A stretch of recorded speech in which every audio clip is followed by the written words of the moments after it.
6, but we'll get there. So this is the big bore hybrid. It runs, it tunes, but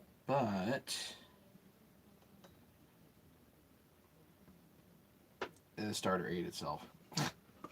So I gotta get some parts, the pawls, the spring. Yeah, well, you guys get the idea. So I gotta order things for that. Yeah. Oh well. File that under the category of shucks. I was really hoping to stick this thing out in the old shed there. So let's pull you up on the old phone here. That way I can see comments and whatnot. For those people that are joining us for the first time, it's a whole lot much more fun if we do this live rather than watching it later. So please join us live, ask questions, comments, all that fun stuff. Okay. Yeah, bring it up on the phone here. That way I can see comments. Kind of the whole point.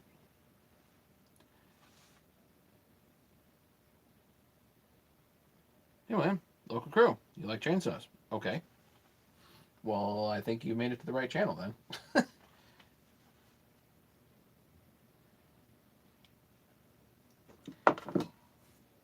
So I got to work on these cases a little bit, just so everybody knows this is not a cooking channel. I do not have all this stuff prepared ahead of time. I prepare some stuff, but not tons. Mostly what you see is what you get here.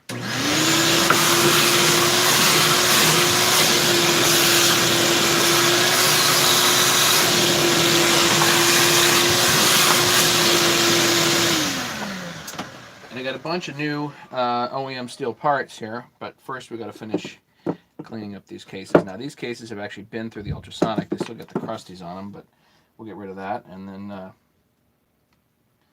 see what happens. Yeah, that was loud. Sorry. So I think I could probably use this old gasket again, but I'm not going to.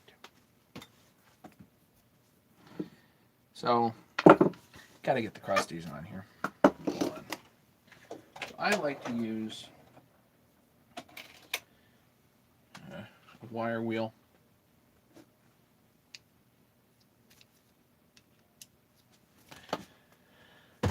And my camera angles are bad or something, you want to see something, just ask a question, not a problem.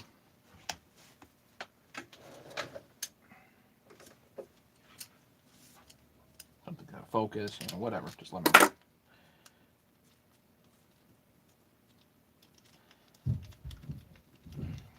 So yeah, I like these little wire wheels on my Dremel, and they really help. Kobe Kroom. Crank puller. Did I got an email from you or something like that? I'm sorry. I don't think I got back to you. Man, I'm sorry about that. I'm not as up on my emails as I should be. Hey, Harry.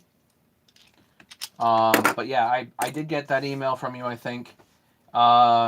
So the answer is, do you early model 066? So this is actually the one we just did, which means you need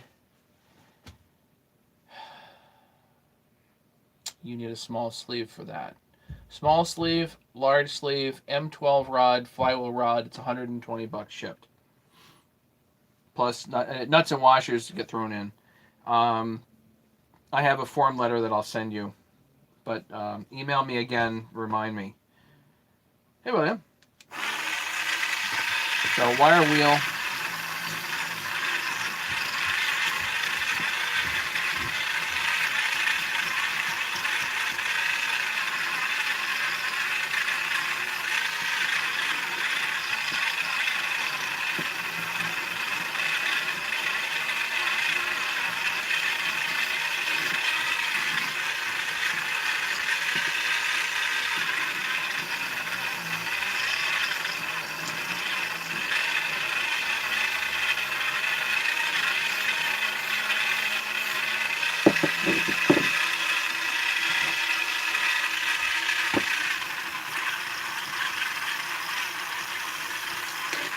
Any mating surfaces and such, you really want to make sure they're absolutely clean.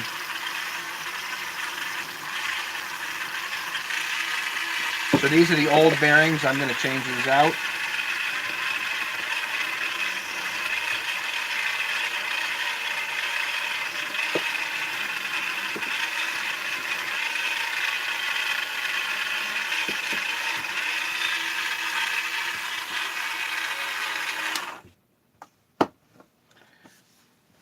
Sometimes it's better just to do it with a roll-lock wheel too.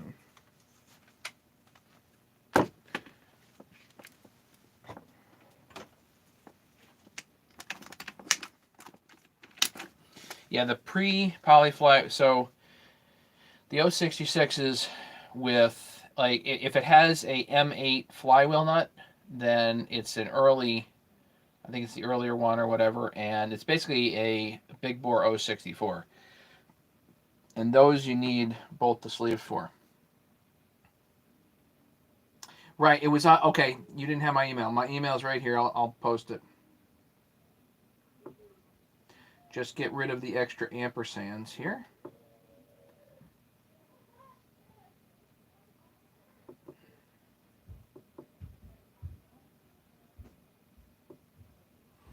Matty05@AOL.com, that's me.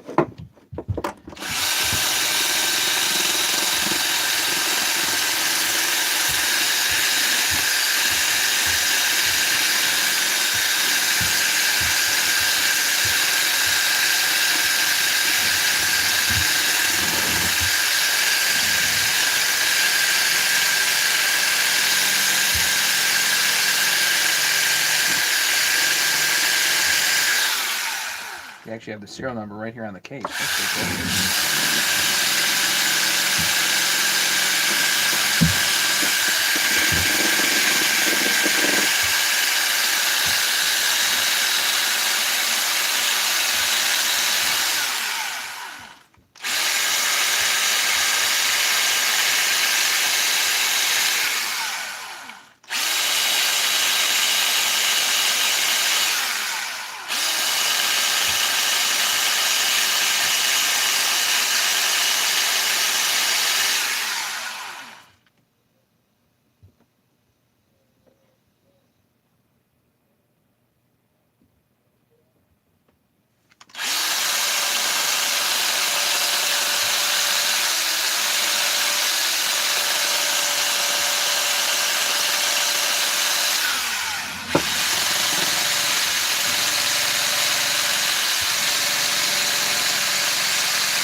Okay.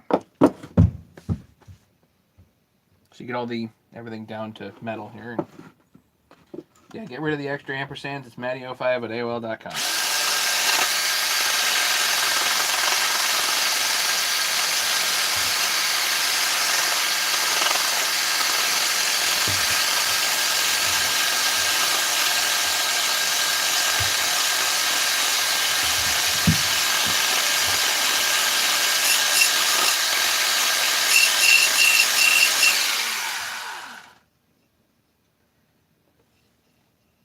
Yikes, look at the pitting there.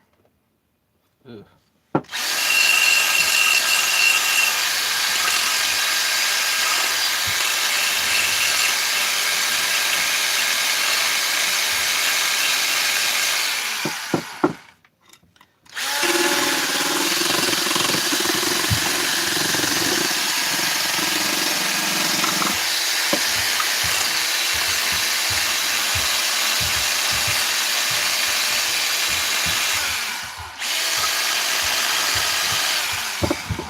Get the pitting and whatnot, it's a good thing to use a sealer.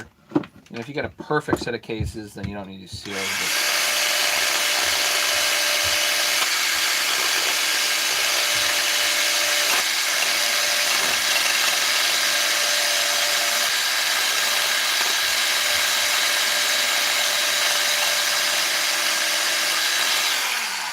If you get the pitting in the mag, then you're probably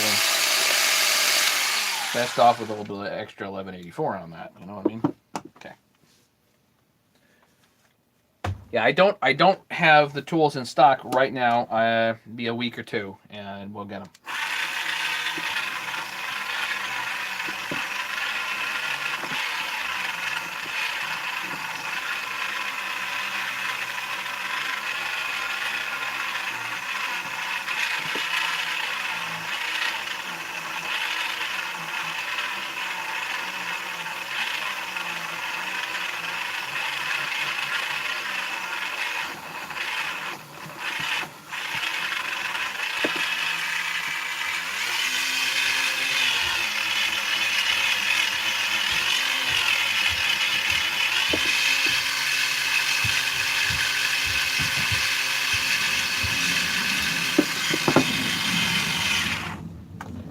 So let's tap. We'll do this probably hot, I think. Let's tap this out. You can do them hot, you can do them cold. I'll show you how to do them both ways.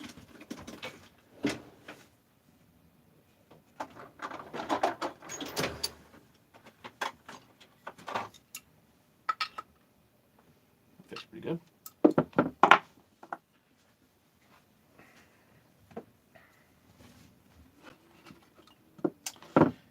Really nice. Glove. Nice.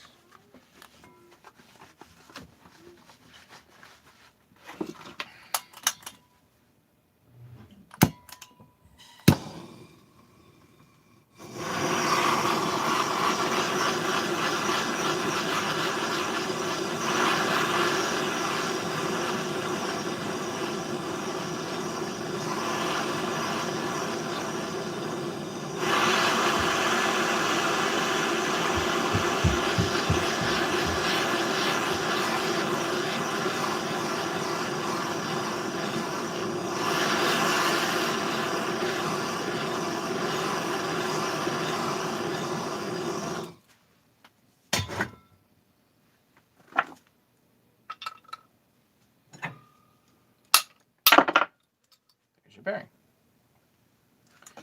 And boy, does she got the crusties. All right, we're going to fix that. Now this one, on the other hand, this one's a little trickier.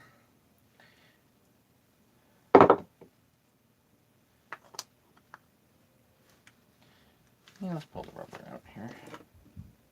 Because I'm going to use a new oil hose anyway. Gonna get rid of this one.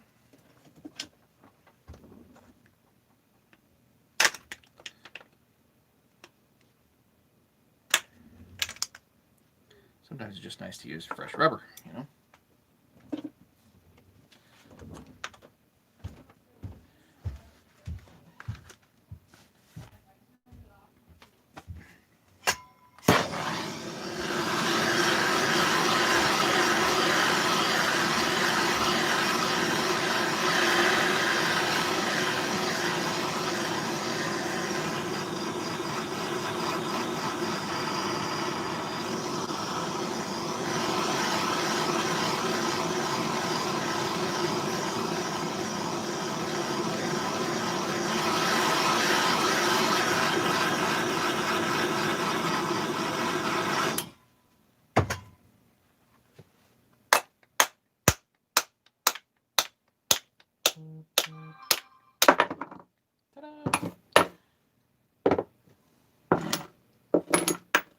Old junk bearings, they're out.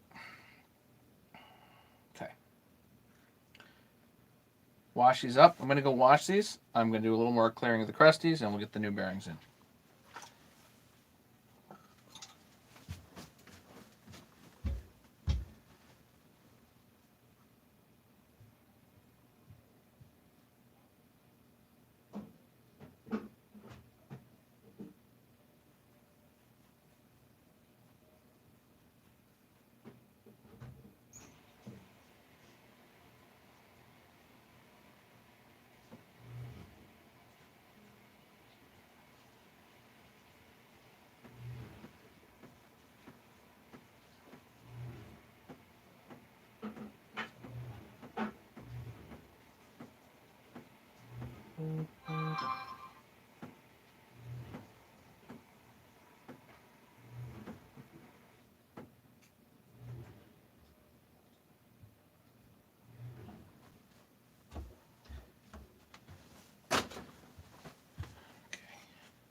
There's some of the junk on here too.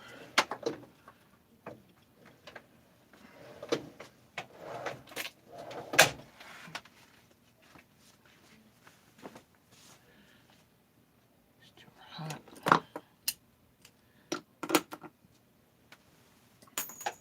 On the floor somewhere.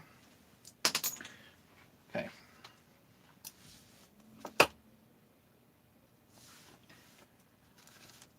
New gasket, new bearings are all right here.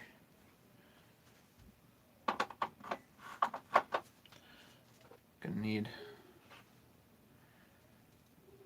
toss the rubber.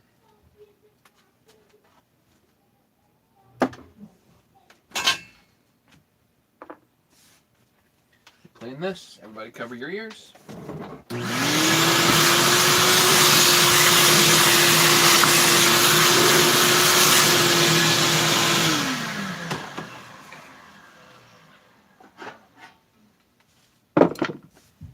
Just a little more with the crusties to clean off here.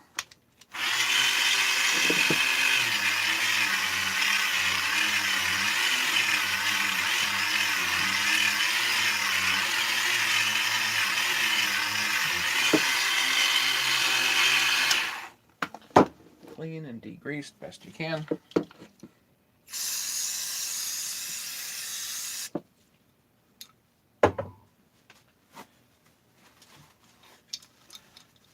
Seven people. Who's here?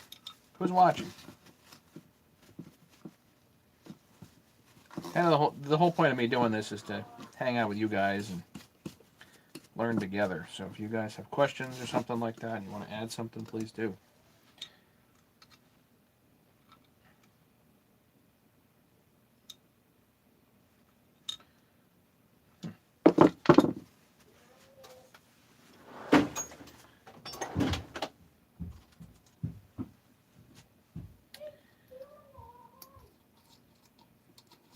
Impulse line is patent.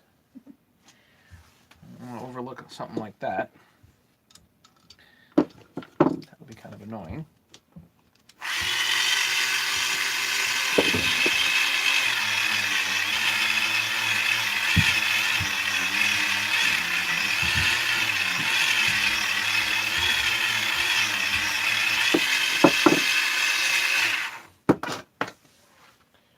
Good, nice shiny metal there.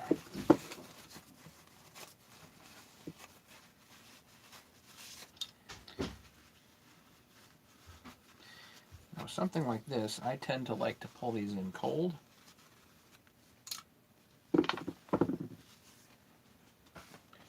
So we'll do that. A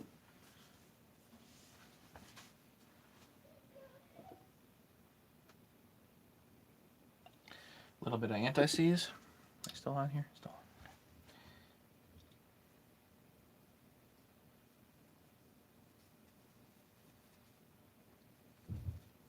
Helps the bearing go in smoother, I think.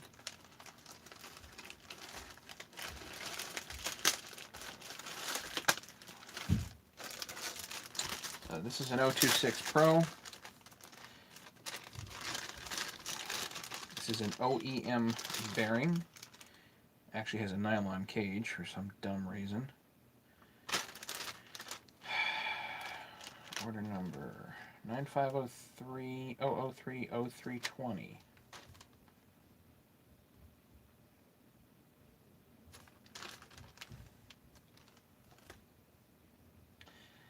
FAG 547260 TVA. Well, let's get the dimensions on this, because you can find a bearing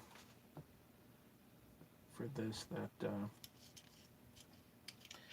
sure substitutes it just fine. So 32, 8, I think 15, 15. So 8, 32, and 15 inner diameter. So we're doing OEM on this, so let's do OEM, you know?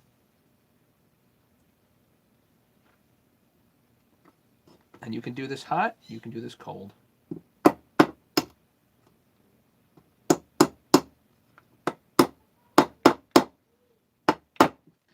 Just get it to set in there.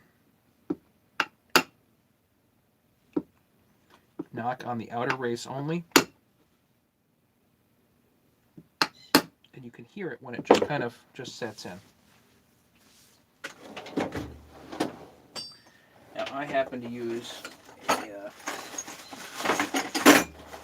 here I've made. This is just threaded rod. It's very simple. Threaded rod, nuts and washers. Really nothing exciting here. And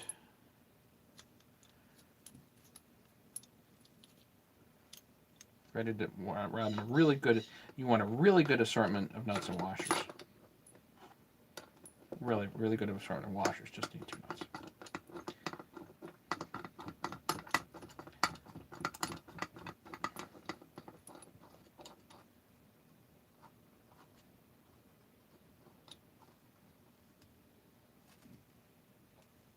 There. And now we hit it. You can do this a million different ways. In fact, I can hit this with the impact even. But what if I don't feel like that right now? I'll just do it like this.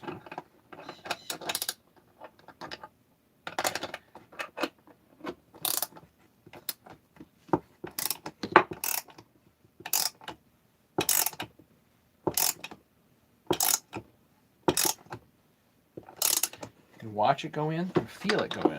Say, okay, is it going a little crooked? You back it off. Usually they go a little bit crooked to start, and then they'll straighten up, but you want to straighten it up by just tapping it.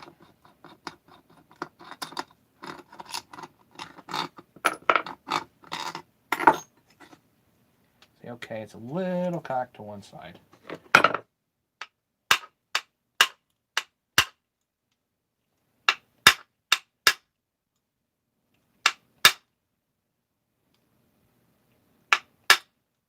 That's it.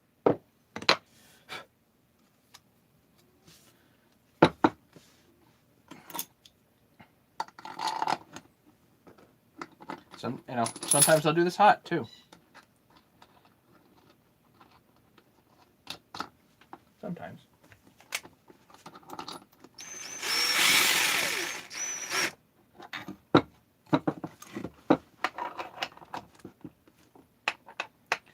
Hit it with the impact if you want.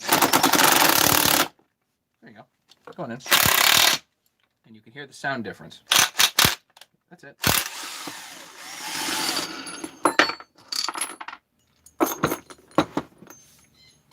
Your bearing in this case is all the way home.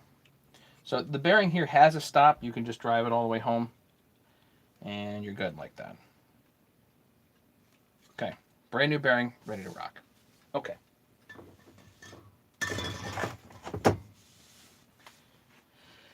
Next side. This one's a little trickier because you've got the oiler here.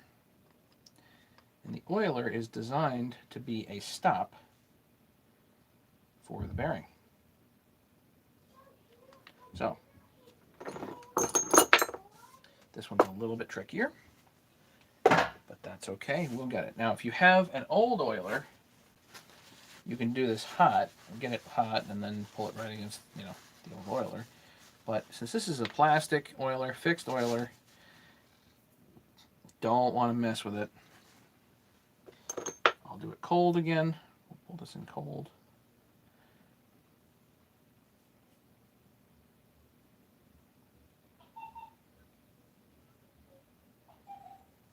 And we'll pull this right up against the stop of the oiler. But I need to screw the oiler down first. Usually takes a couple of 4mm bolts.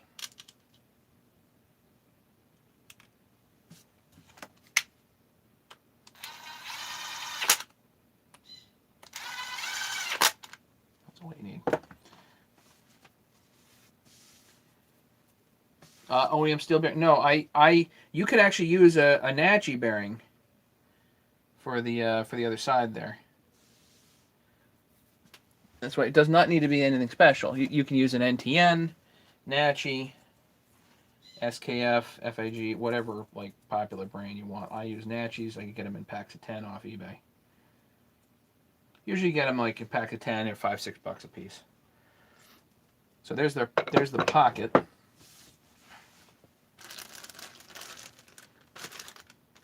here's the OEM bearing from Stihl. If I had to guess, I think this is the same as a 440 bearing.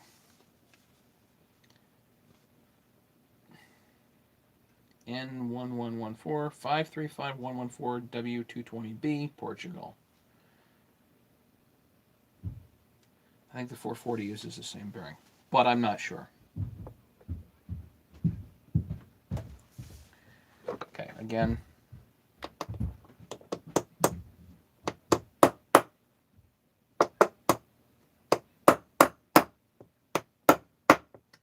Just tap it.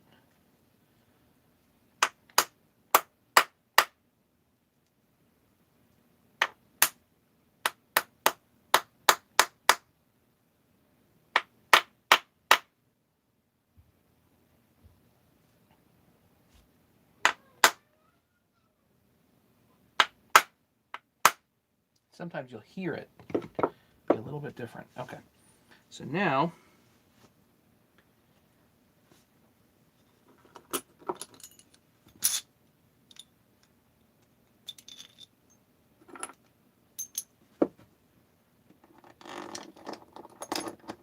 again, nice assortment of washers and whatnot. Oh, Mega made it.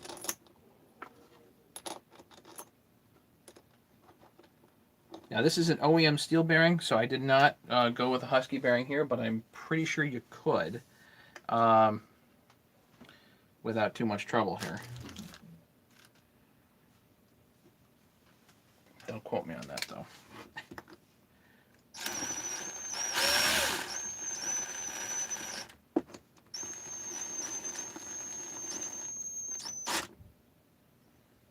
Okay, so let's see if this goes. Okay, so move just a little bit to one side.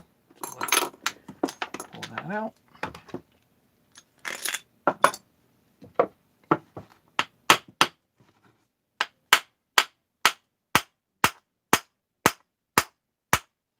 Again, the sound changes.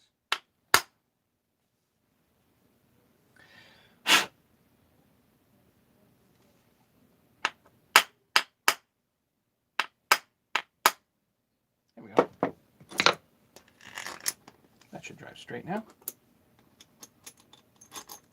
Now for this one, I will have to install the seal later, which is not that big of a deal, but why using the Husky bearing is a little easier. Just you don't have to install a seal. It's already done for you.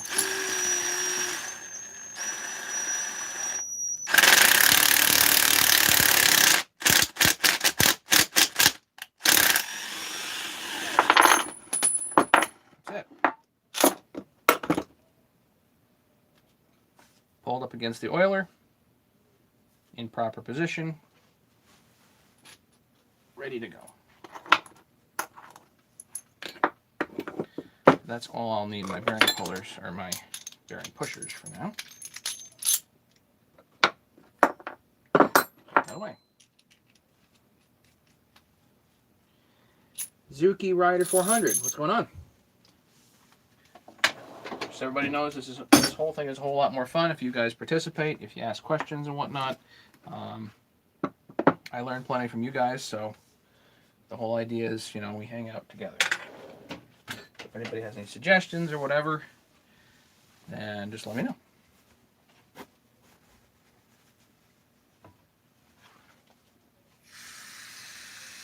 I'm just gonna keep working here, you know what I mean? Clean and degreased.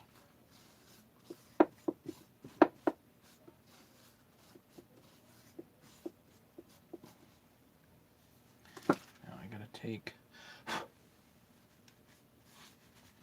Now we take the oiler back out temporarily.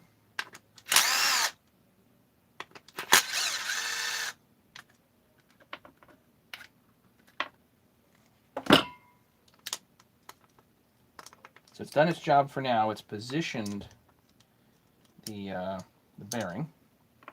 So there's the bearing, positioned proper. So brand new, ready to go. Then what we got to do is get the crank in here. Right? Right. So let's do that, and I'm going to use my tools to do it.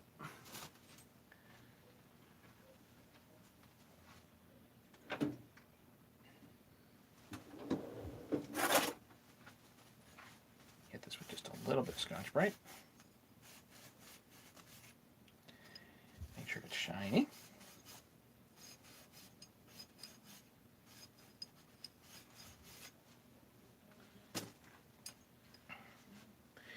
Clean, brake cleaned and clean.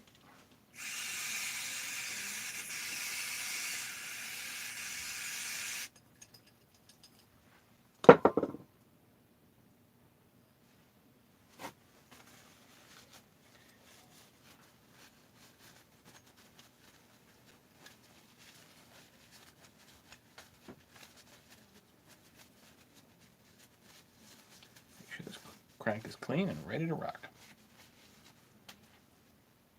Okay. Can't honestly say I've done 026 Pro before. But I have a pretty good idea of what I'm doing, I think. Alright, so if anybody wants a set of these tools, they can email me.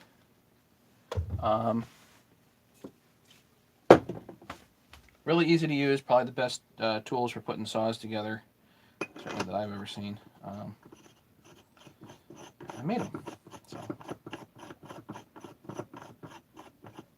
make them and produce them and sell them myself. Okay.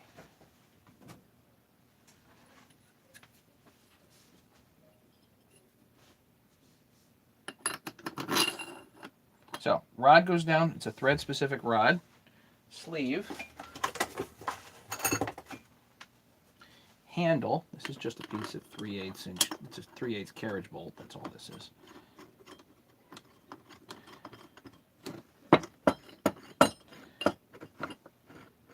Thread it all the way down, back off like half a turn.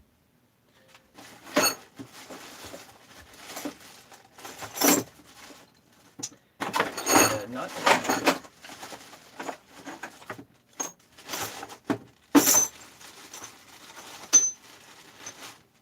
Here we go. 3/4 inch nut and washer, and we're going to pull this thing right in.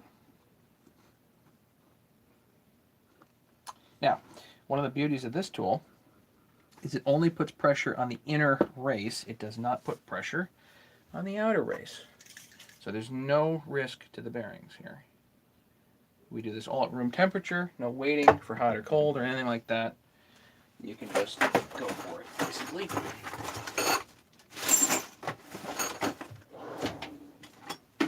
And I use a ratchet with this. Definitely one of the benefits of the tools is you use a ratchet rather than an open-ended wrench. You can practically do this mid-air too. Watch this.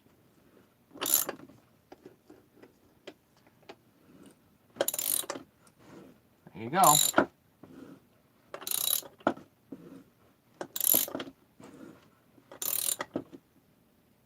.026 Pro does not have the adjustable oiler. That is not an adjustable oiler. See? You just pull the crank in just like that. If you get halfway, you want to go take a phone call, go take a phone call. There's nothing saying that you got to do all of it all this second.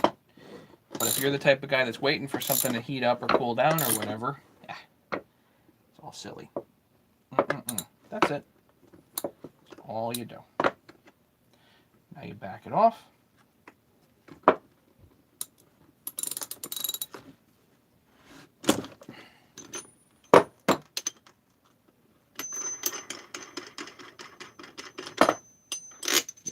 this stuff.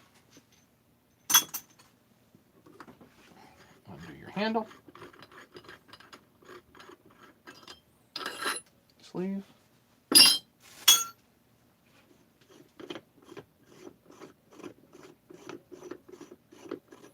It turns out I got plenty of these rods. What I don't have are the flywheel side rods. I'm a little low on those. In fact, I'm out. Got my one demo piece here.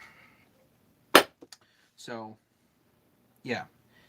Crank is now in on the PTO side. And that's as issue-free as you're possibly going to get with something like this. Okay, there's too much stuff here. Let's...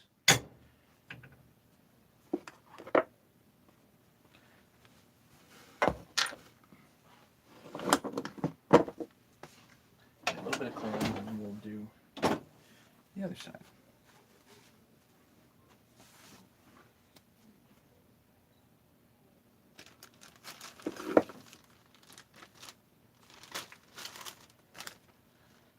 Alright, so what do we need? We need now a gasket, which I happen to have here. Brand new OEM Stihl gasket. And where's the other side of this? Here it is. So here these surfaces are clean and degreased. I'm going to use some 1184 on them.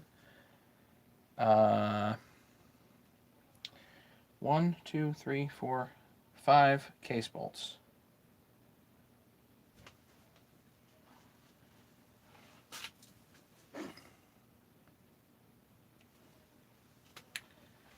See, 4 there. I may have dropped the 5th somewhere down there. Hang on, let me find the case bolts.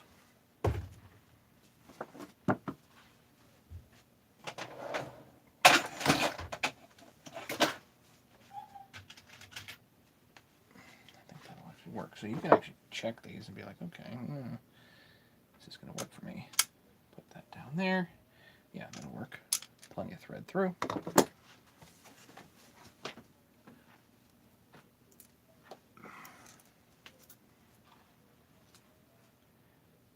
Case bolts. You want a little bit of brake cleaner and make sure there's no oil in there. Good. A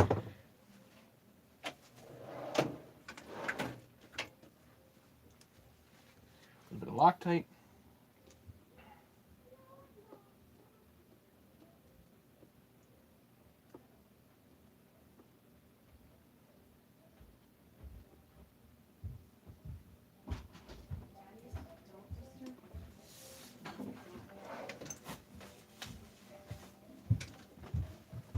You okay, Chris? You good? Are you not live right now? I am live. What's going on? Mommy's computer is not working. Oh, okay. I'll be up in a little while. Okay. So I got the Loctite. Keeping my hand on my. It's okay, Chris. You're fine. On my mouth, so I can't disturb you. Okay, you're fine, buddy. This is 3 bonds 1184.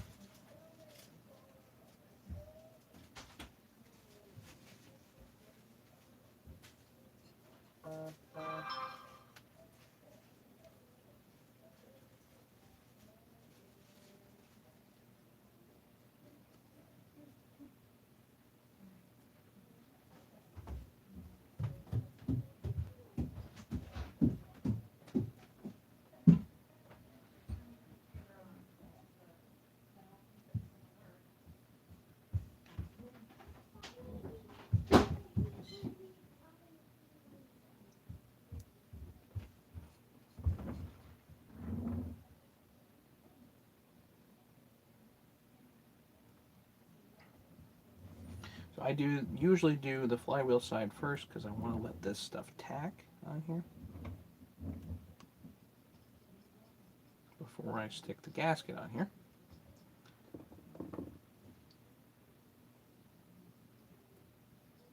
Again, if you have perfect case and whatnot, you definitely don't need sealer.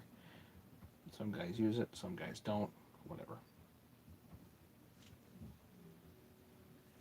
You can also use 3 bonds, Loctite 518 plenty of guys use that too, which is anaerobic. This stuff is absolutely not anaerobic.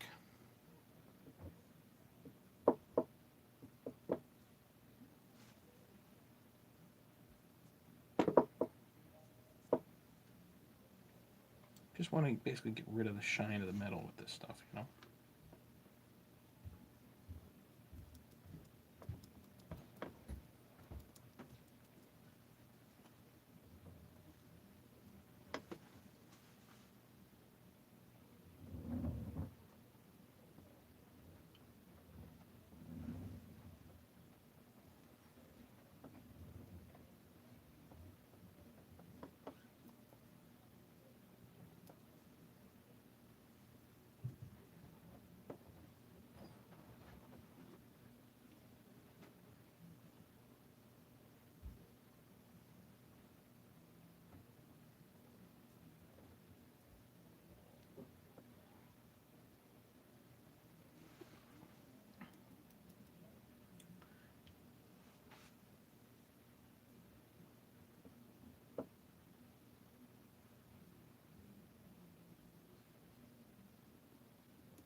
Take care, Leonard. Thanks for coming in.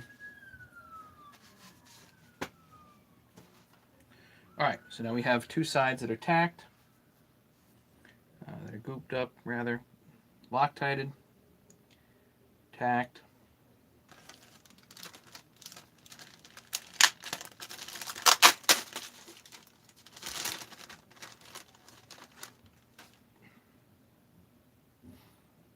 So put this over your positioning pins.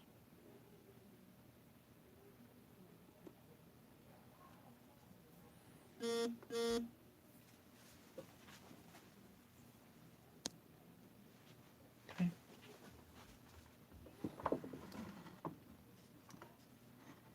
And now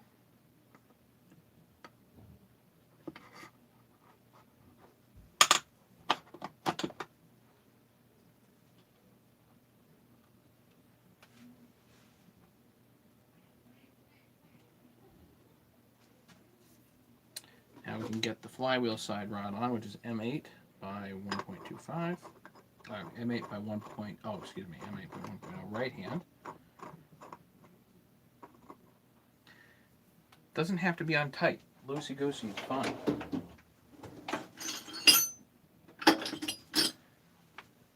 Sleeve again.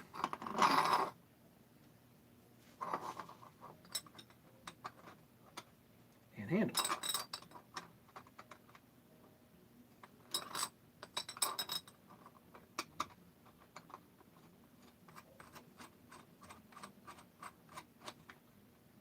Off. Once it get bottoms, back it off half a turn or so.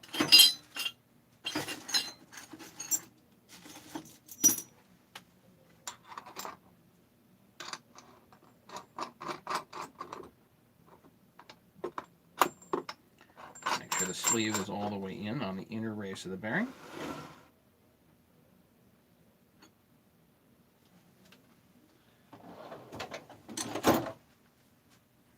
And then tighten her down.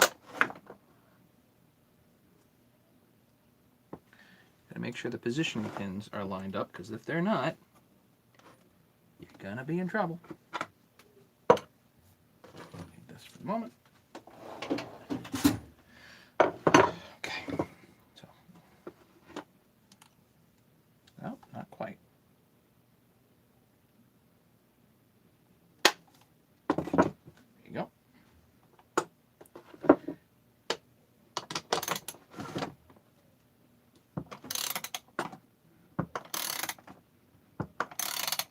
Watch the case slowly come together.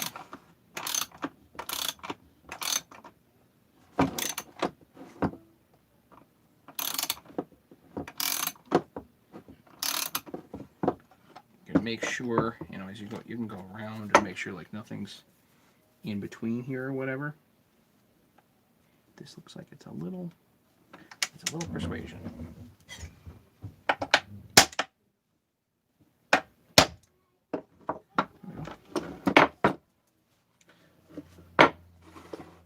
And if you want, okay, needs a little persuasion that way, so put a clamp on it. If the positioning pin's not going quite as smooth as you'd like.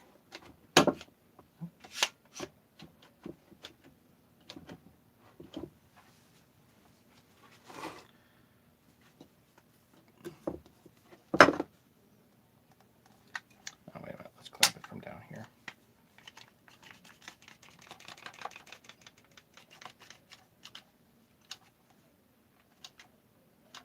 There we go. There's just nothing that's binding you up, you know.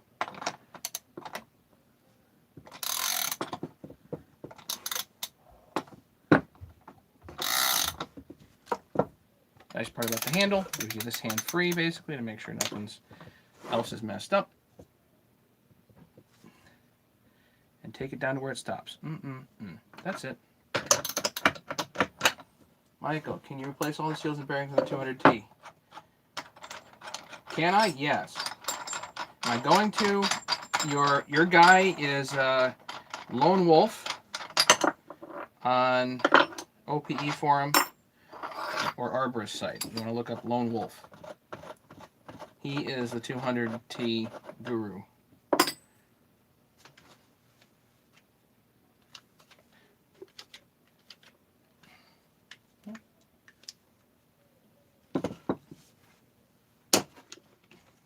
Just a positioning pin that's in the way over there.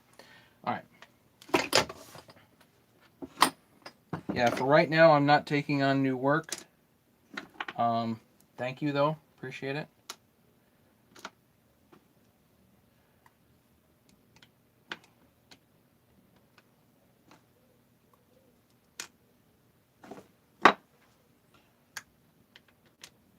But you really want... Lone Wolf has done just a bajillion of those things.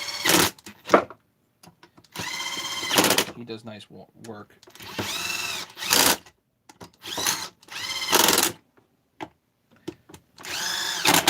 You want to go to opeforum.com or arboristsite.com and look up Lone Wolf. That's his handle.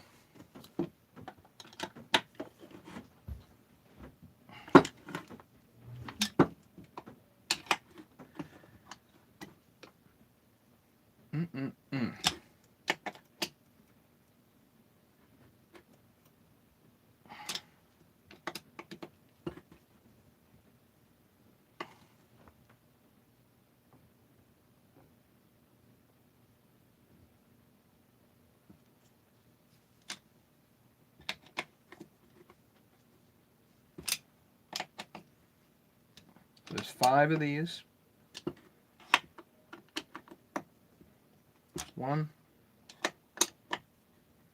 2, 3, 4. So, and also, Michael, if you happen to have like a rough running, well, that's nice, a rough running 200T, I hugely suggest getting a brand new carburetor first. You know, they eat carburetors. They just do. Kind of no way around that. So, somewhere I've got a new seal here, so let's put the seal in. And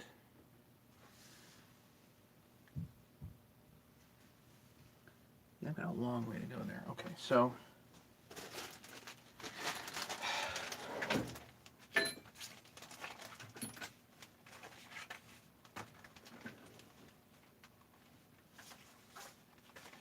all right, I got.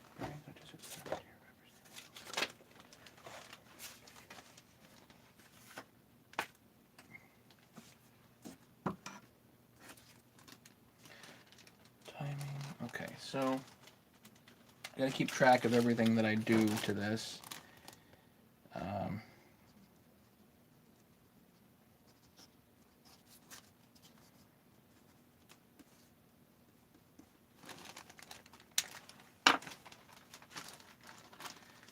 Bearings. All this. Oh, wrong bag. Great.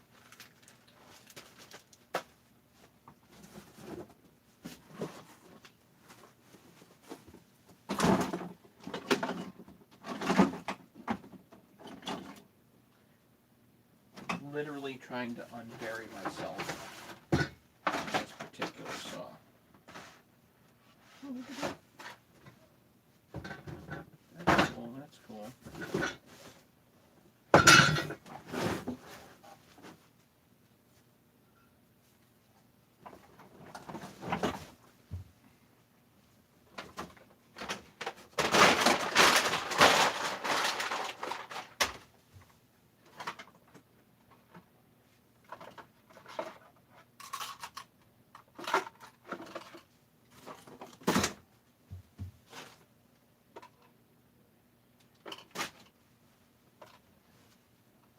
Nice.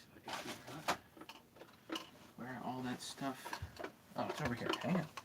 I knew I had it.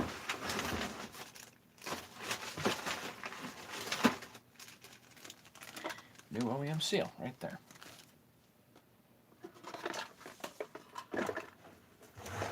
So I've got so much stuff for this saw. I'm literally unburying myself out of this basement.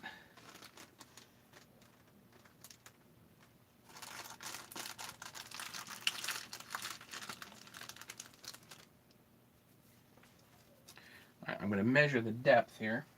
I think I'm going to put a long way to go. There's actually, I think on this one, there's quite a bit of play. About 10 millimeters. And that's about 5 millimeters. So if I put this 5 millimeters down, if I put it 4 millimeters down all the way around, we'll be good.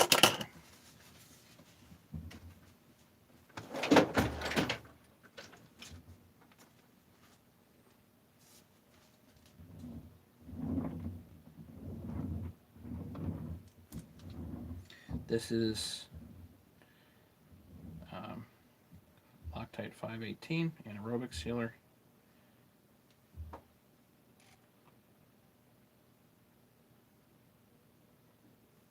Check and make sure the spring's in there, which it is proper. The flywheel side is actually tapered, so it's relatively easy to put the seal in without puckering it. So I'll put this about 4 millimeters down all the way around here. These are not intended as seal drivers, but I will use this as such for now.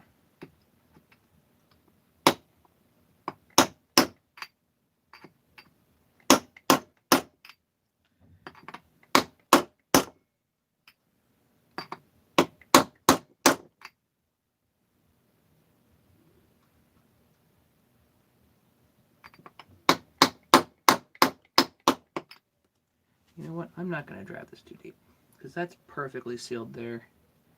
Hang on. The flywheel.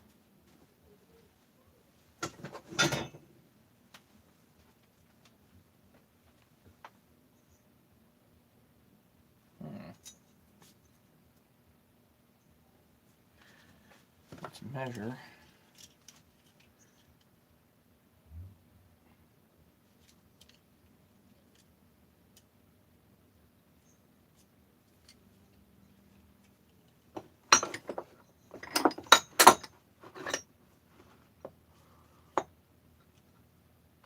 Millimeters. So we have 14 millimeters of taper.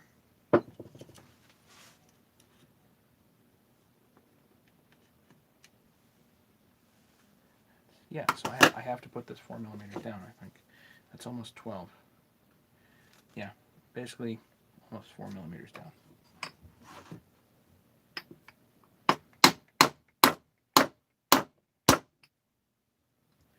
Do not overdrive it.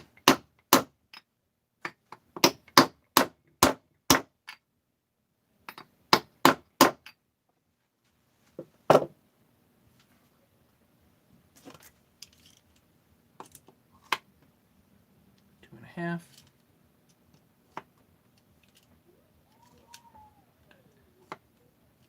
Over 2.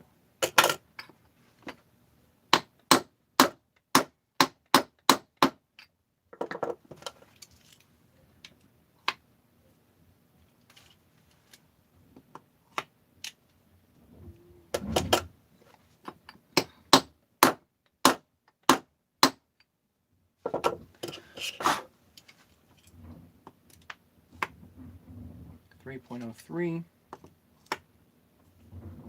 2.8, 2.8.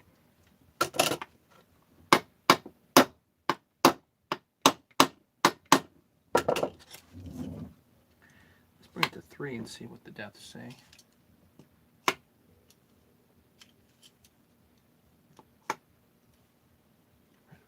Okay.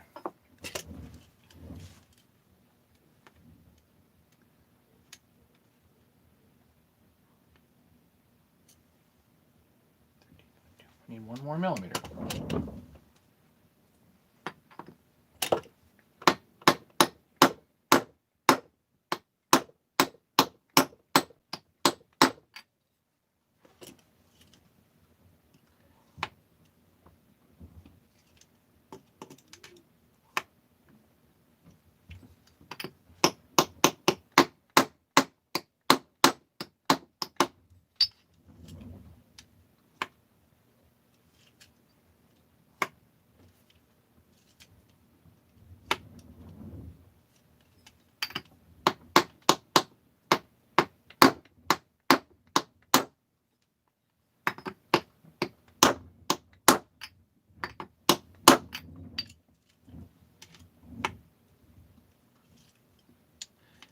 Do not want to drive this too far.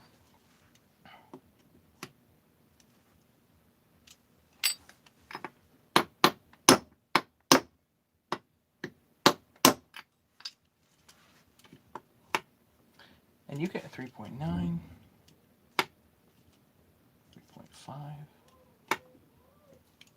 3.67.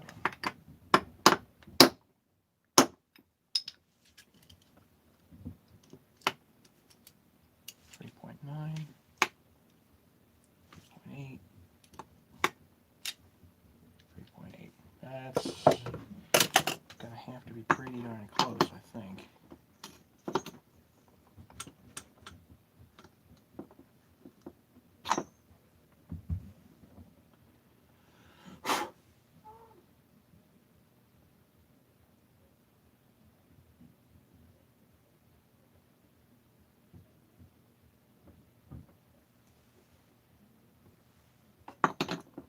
I'd say let's leave that there.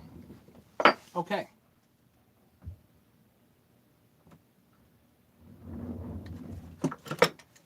Let's go to the other side.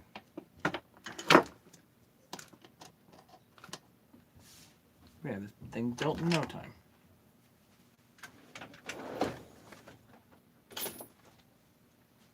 This is a Husky seal protector. I've used this before, as known as the Coke can trick, but on a 6202 bearing, 6202 style bearing, 15 millimeters, this works perfectly. So let's get out the OEM seal on this side.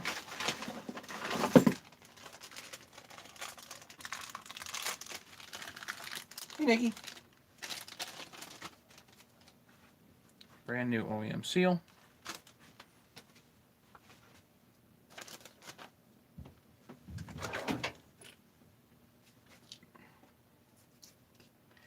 Now, I think the seal is indeed different from the 44 or 440, but because it doesn't have the bushing. But I think the bearing's the same, if I had to guess. Make sure you still have that spring in there. Push that right onto your seal protector. Down. And I'm just going to drive this flush. Happen to have a piece of aluminum here. This will do fine.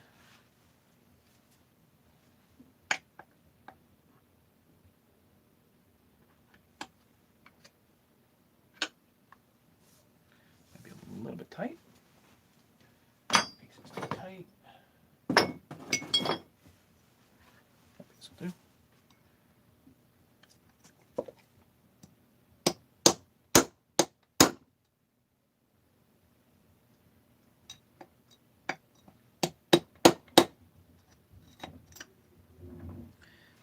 And now if you get really exact about this, you can take something that's quite flat. I don't know if this will work. Yeah, because that'll be a stop.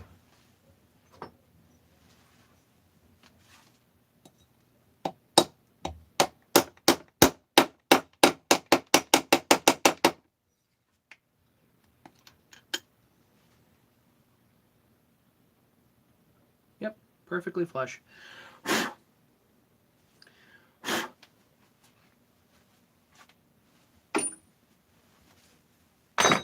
It's just a washer or whatever, you know. Just need something, piece of metal. Pull your seal protector out,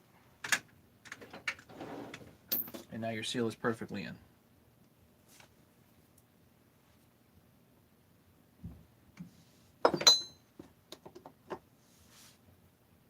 Hey, Tim. Yeah, the 260 seals, the flywheel side seal fits the 200T as well, as far as I know, yeah. Okay, we've got an oil hose here. Get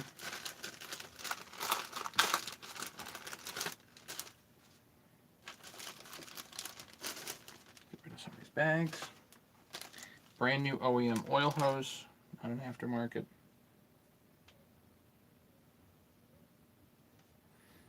Not going to goop this up even, I'm just going to put this on in here.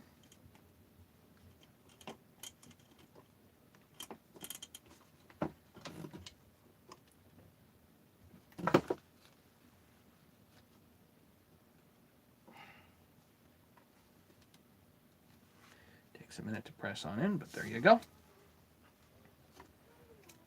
Okay. Now I think we can just put the oiler down, but before I do that, I want to actually change out the hose here.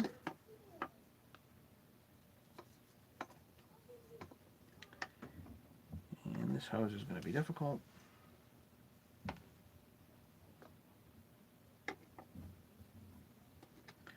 Supposedly these hoses are kind of a pain. Whatever.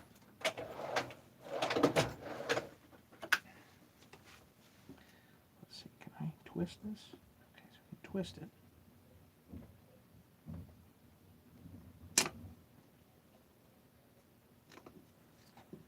Don't mind ruining the hose.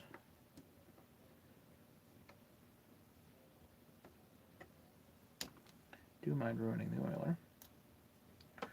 Okay. Now this hose comes out. Now, oh, by the way, there's a very interesting thing I'm about to show you. Okay, so there's a piece of brass in here that is an insert.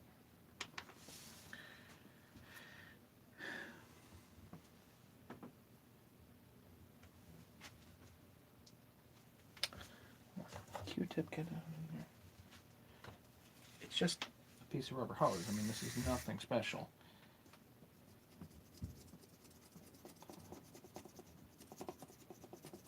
Which, by the way, I didn't know when I went to the dealer.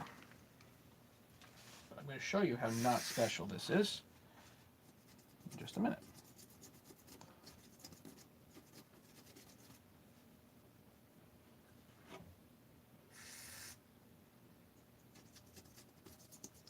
Okay, a little brake cleaner just to clean that passageway out.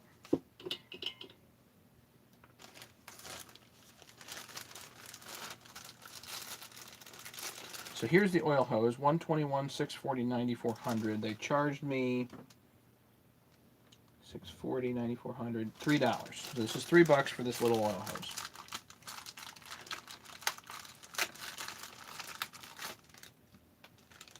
So as it turns out, this is not just regular oil hose. This is really regular oil hose. So much so to the fact, by the way, that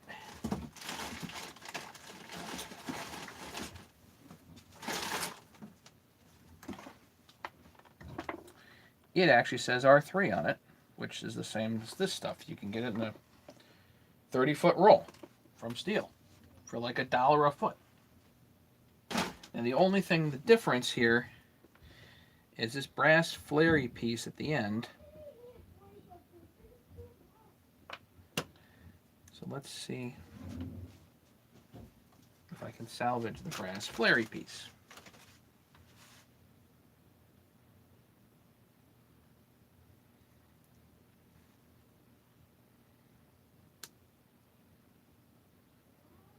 This rubber hose is quite shot.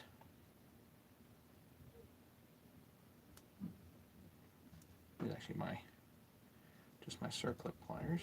No, grabbed it a little too hard, but I think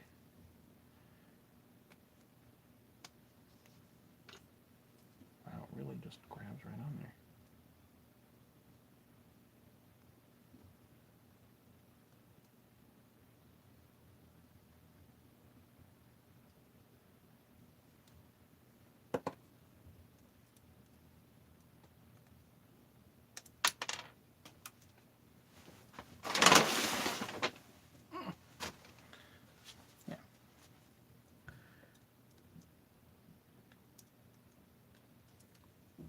Just a piece like a brass ferrule. That's all that this is. It's really like nothing super special here.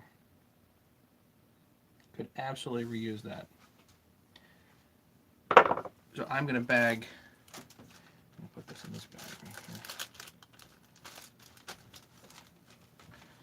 here. Leave that for Sam. Now they already have the new one here, so I might as well use that, but you can absolutely use our 3 line. Now I'm going to take this here.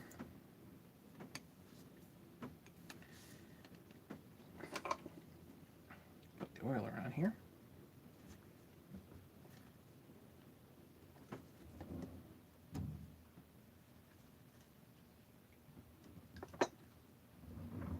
That goes on pretty easy, actually.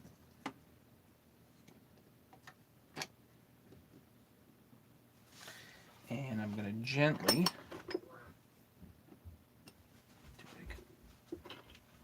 just press that down. You can use a punch or whatever you like. This is just my M6. Let go. Does it need to go any further? Might not need to go any further. Doesn't feel like it wants to go any further. We will leave it then. All right, let's put the oil pump down.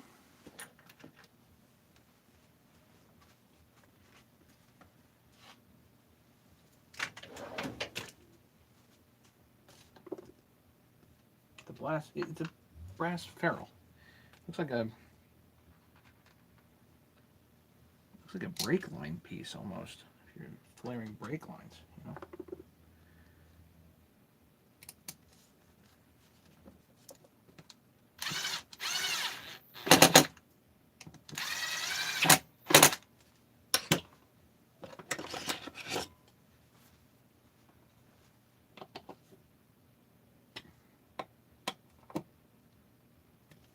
Oil pump is down. What next? All kinds of goodies over here. Probably should have thrown all this stuff in the ultrasonic. Definitely should have thrown this stuff in the ultrasonic.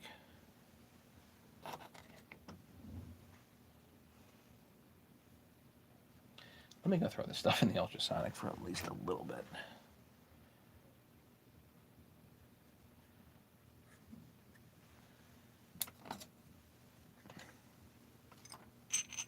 Don't know why I didn't do it, but I didn't, so.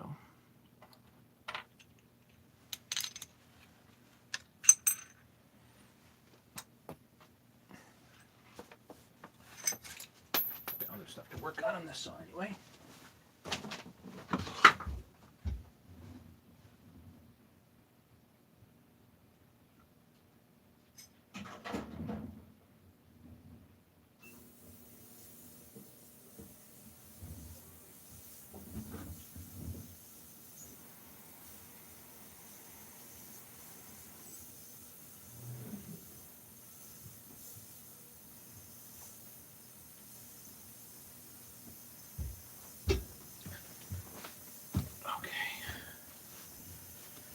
So I'll leave the rest of this side for later, maybe.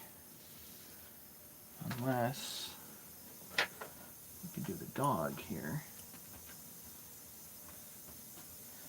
Which I think we can.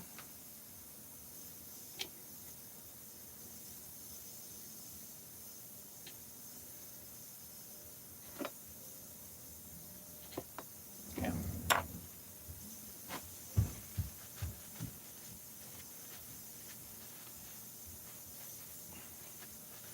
I do not think the plastic is an upgrade, because there's no adjuster on here.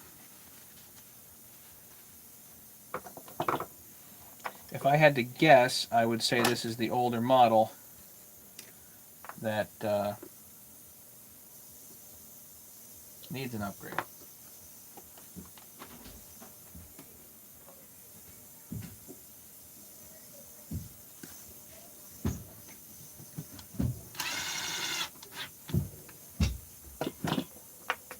Still not done.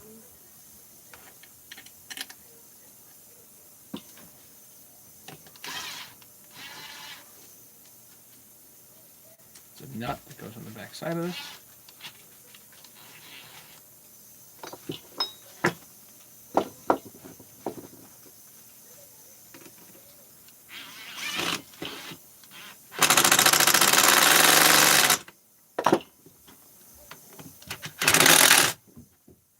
Good.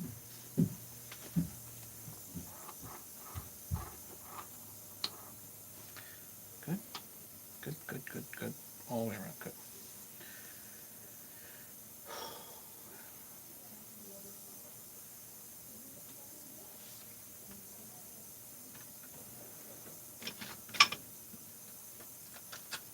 Get a knife.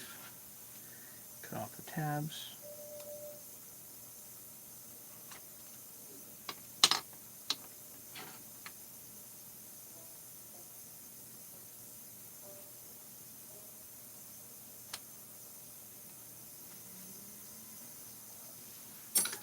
Okay.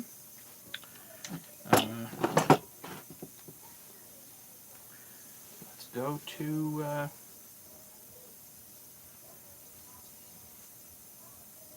well, this one's not adjustable. It'd be nice to have an adjustable pump, if you ask me.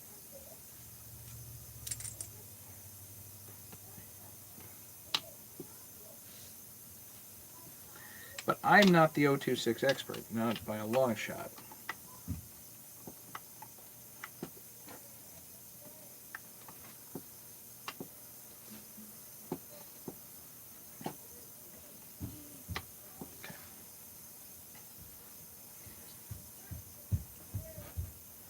So this is all ported. This is ready to rock, this head.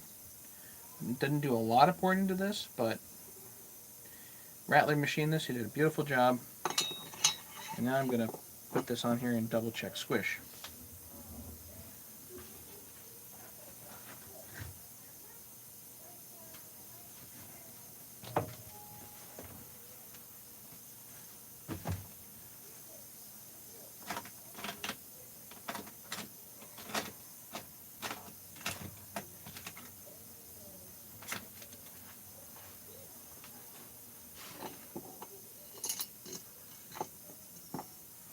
Yeah, if I need something done beyond what I can do, Rattler is my go-to guy. You can find him on OPE Forum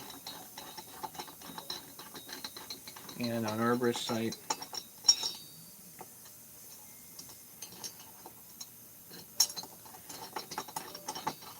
I'm just double checking squish here. That's all I'm doing.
So right now at base gasket delete,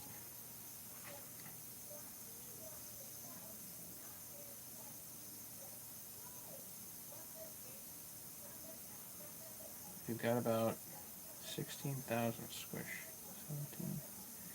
17 thousandths. That is tight.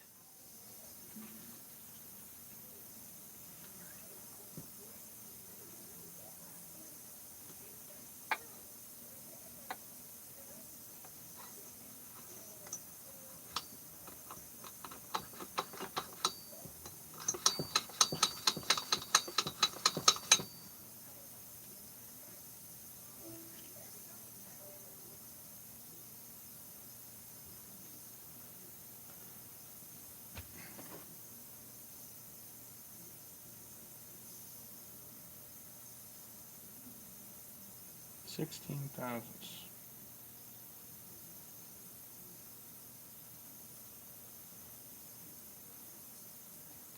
For want of 4 thousandths. I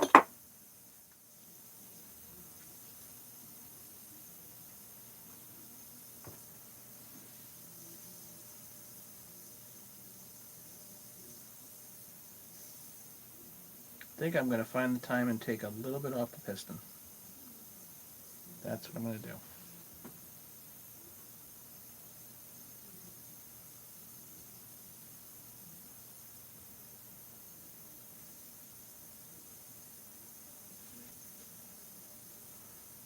Four thousandths off the piston, maybe 5 thousandths.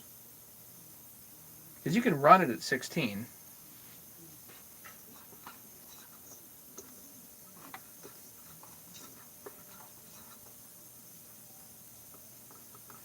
Just a little too tight for me. Does not have the cutout in the case. That's not the cutout right there. Right there. That's the cutout. Right here. Yeah. It's there. Even has the oiler thing.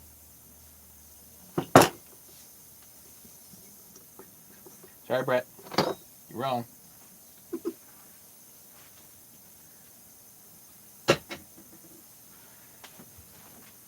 Alright, I gotta...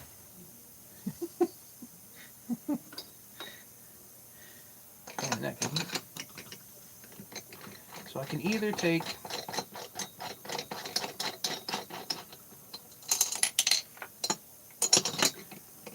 and run...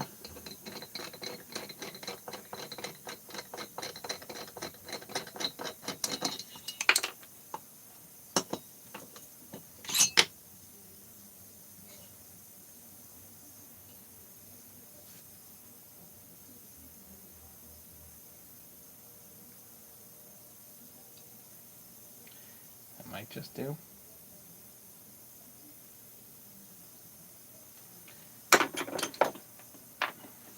I might put this in the forejaw myself. Oh hell, I can Bridgeport that. Yeah, I'll just Bridgeport that. Take a little bit more off the base. Because the base is reasonable thick. Take a little bit more off the base and run a gasket. That's what I'll do. So rather than messing with the piston, I might just leave the rest of this like that then until I get this done. So I need to take and label this.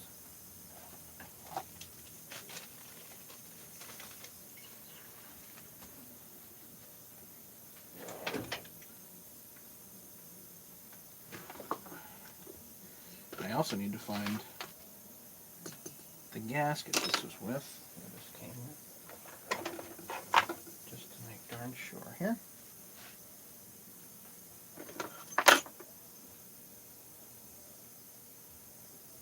It's right on 20 thousandths. So I need to take off 16 thousandths off the top there, and then I'll have exactly 020 squish. So I'm gonna write on here that I want to take off minus 0.016.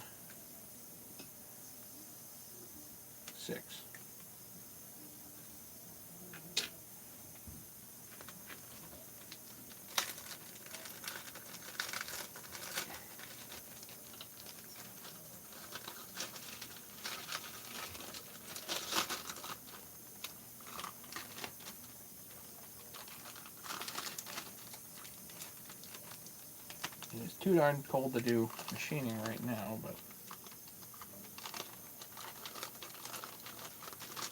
okay, that'll go to the folks. Now I know what to do. We're good. Okay.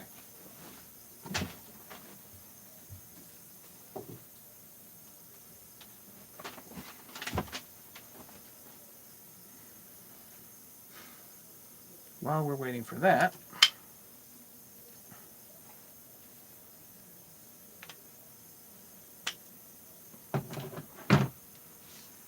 there for the moment, throw some stuff out, clean some stuff up.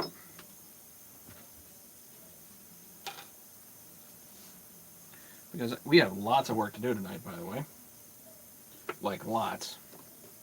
I'll show you, because I got another package from Rattler, which means there's all kinds of things to do.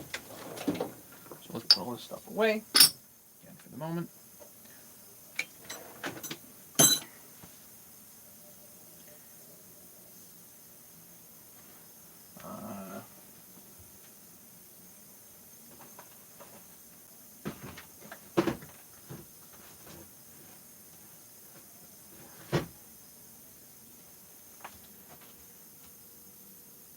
Yeah.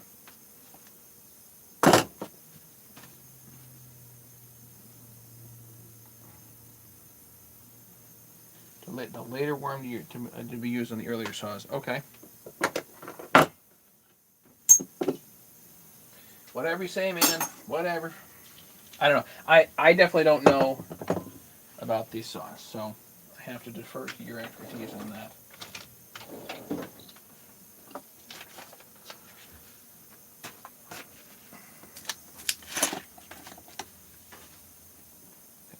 So I've kept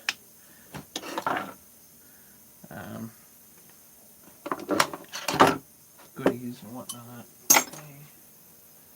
Now that piece of oil I'm going to throw out, but as a general rule, I believe it's as a general rule, I think it's really good to keep parts, even old fuel filters and things, for the customer so that they can see that that was replaced.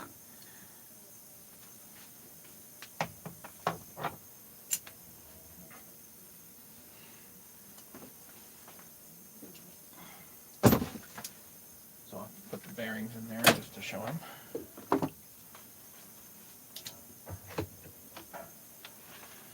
Almost clean here, and then we're going to have the next unboxing and saw up. Very exciting. No, don't lose that. Okay.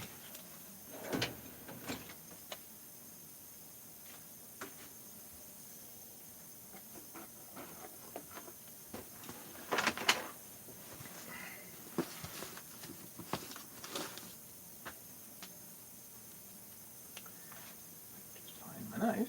All set. Don't know where it went, so just do it like this. I think this is from Rattler. Yeah, that's from Mike. Okay, good. Lord knows what I'd be opening, huh?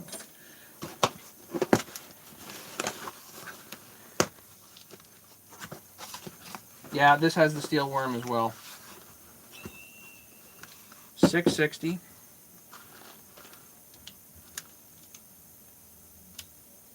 Oh, that's right. I gotta go fix this. And the 262. Boy, that's much better. What's this? 262 gaskets. And box I can get rid of. Thank you, Rattler. Do appreciate it. This kind of got buggered in the mail. I can see if I can actually weld that back on there. Something else to do with a little project.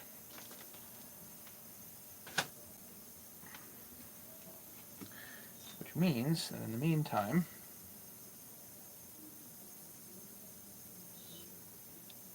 I've got this 660 head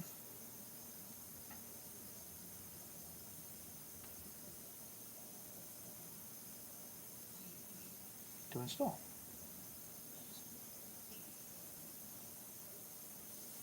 Now, I do, yeah, it's pretty.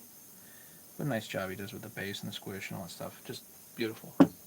Um, let's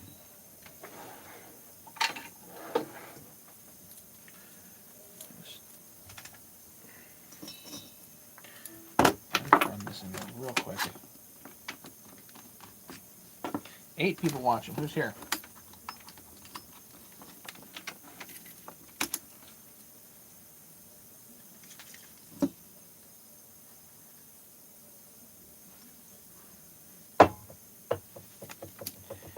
The only reason I'm doing this is just to make sure that the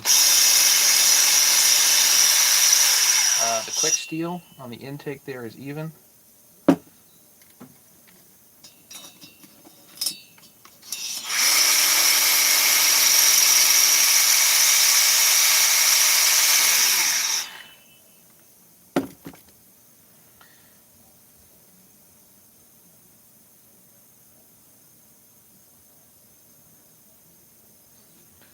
Looks pretty good to me. I think, though, that I needed to actually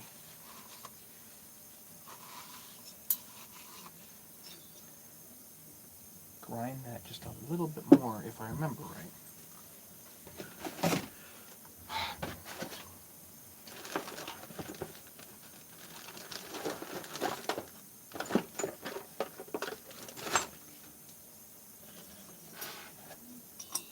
So, old ring, or new junk ring, whatever, I don't care.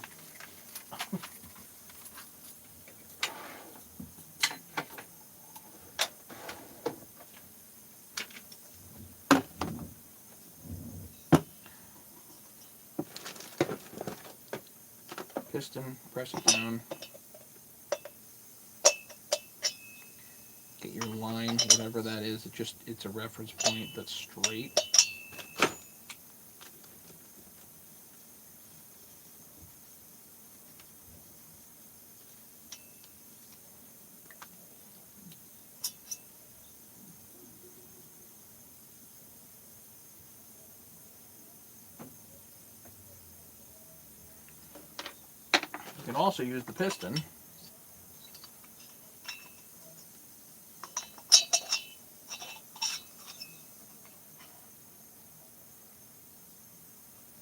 You can also use the piston with the skirt and look at it and say, okay, where does it open? And does it open evenly? And look up at the light.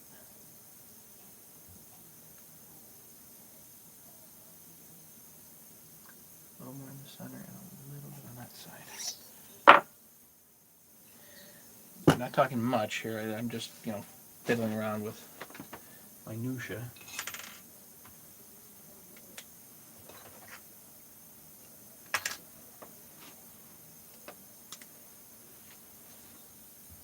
Straight handpiece.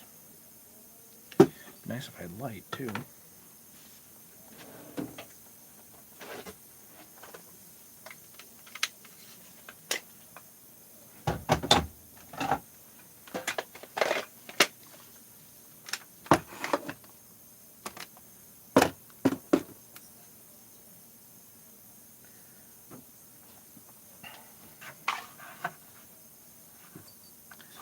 Just a hair in the center.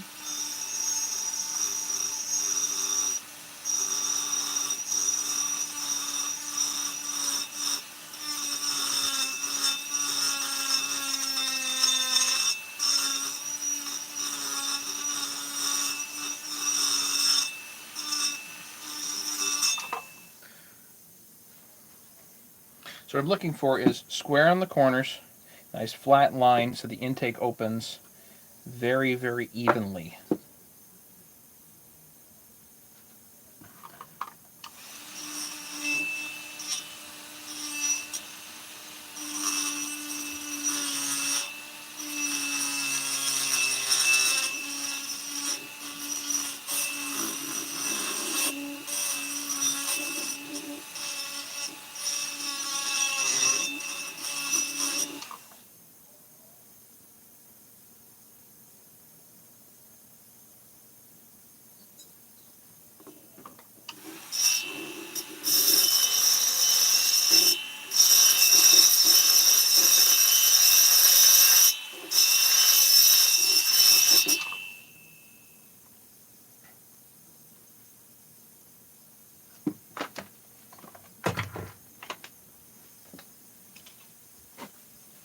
Okay, so filled in intake. Some hot information on this that I gleaned recently by watching somebody else's channel.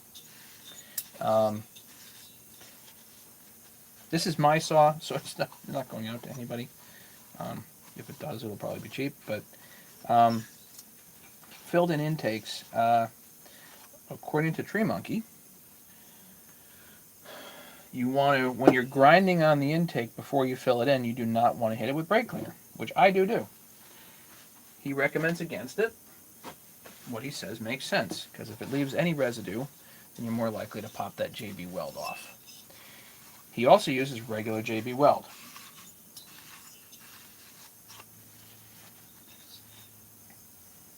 This here happens to be JB Quick Weld.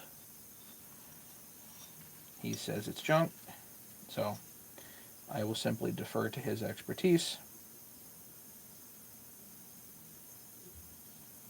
because he's done a zillion more of these than I have.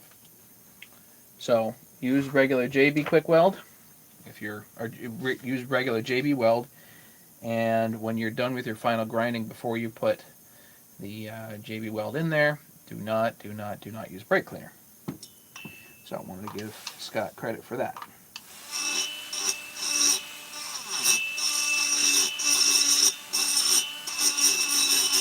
So on my future builds, I will be taking that advice.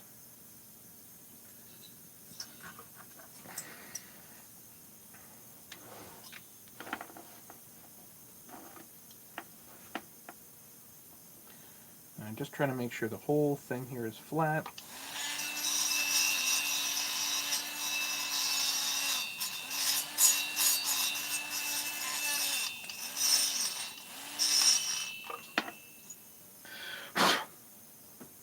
And even, that's all.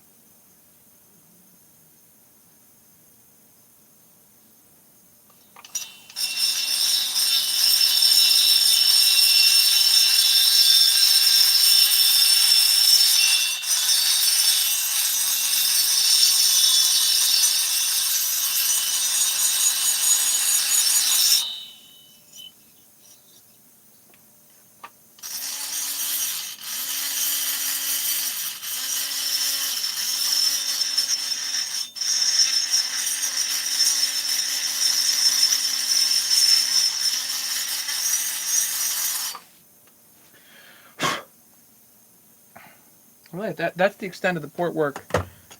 Well, I've did all the port work on this head before, so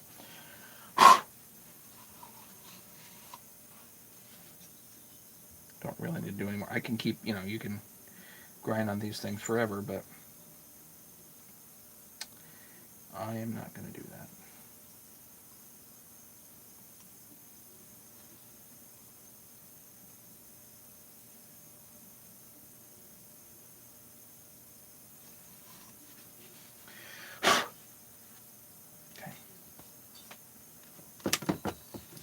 So now you can take your piston back in there. So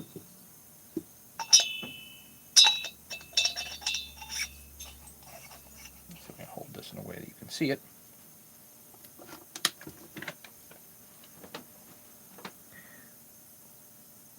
So you want it to open, there you go, evenly. Nice, flat, very crisp opening. See that? That's real key right there. Boom. Perfect. That's important.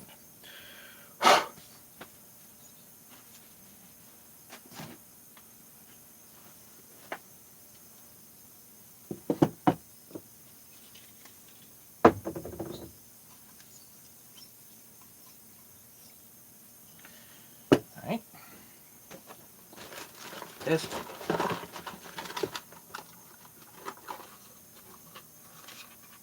Here's my cavers.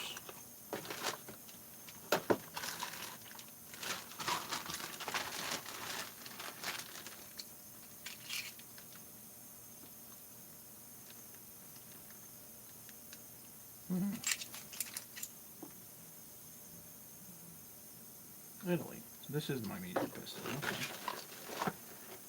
So here's the piston.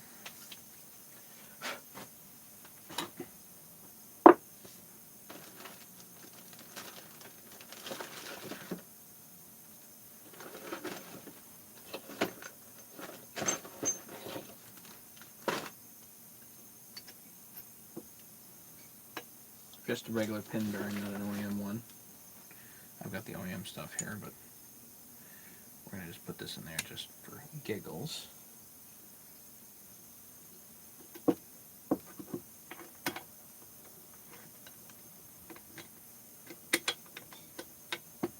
Let's see what squishes.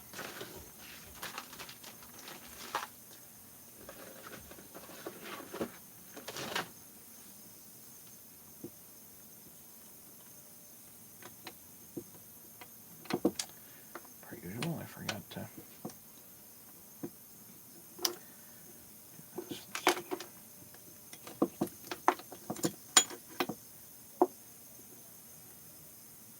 I'm going to use this gasket temporarily.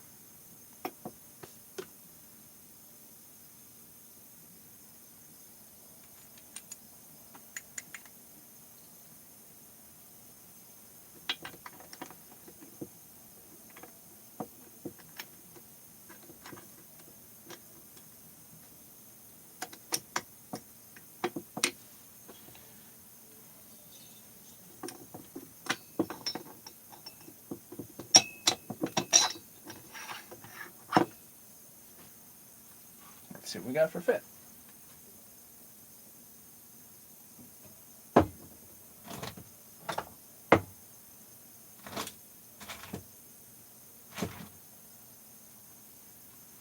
And I might have to... there we go.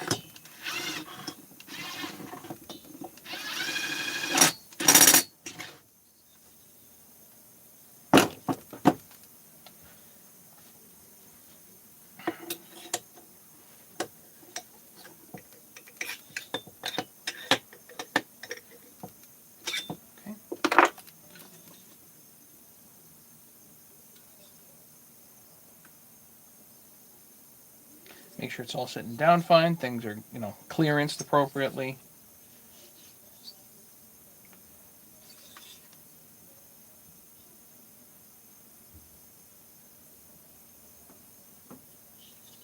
Okay.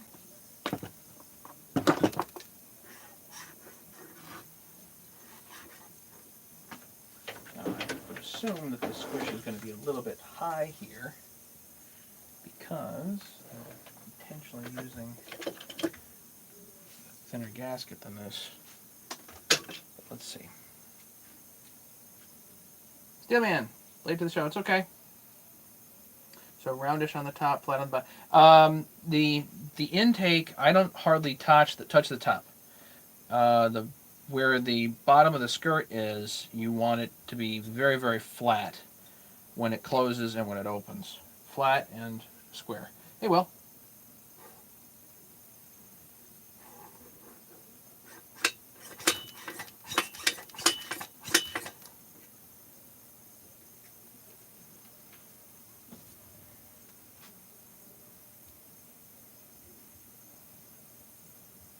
That's 25 thousandths right there. So with that gasket, now I think this other gasket is thinner, closer to like 15 thousandths. 17 Ford Escape titanium, cool. More like 17. So we're gonna 18. So we're going to have a pretty good squish on this, I think.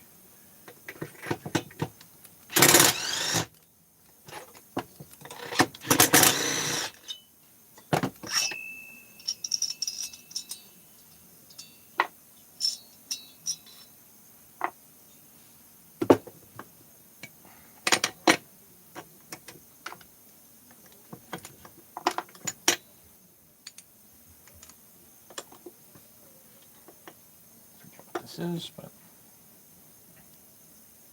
21. So So about 22 thousandths will be squish on this. That's perfect. For a 660, it's going to be perfect. Don't need sealer or anything, just need to basically put it down and run it, you know?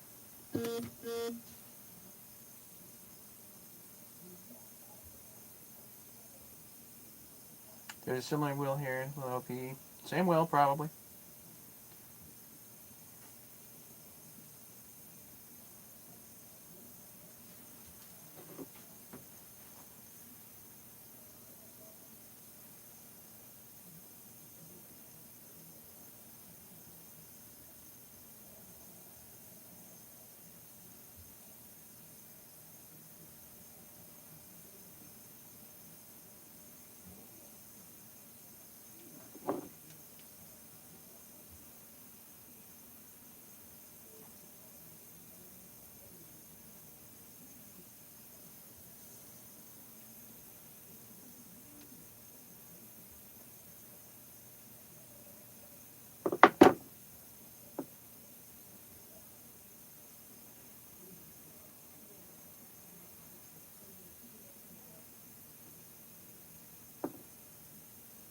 Okay. Back to this. What to do first here?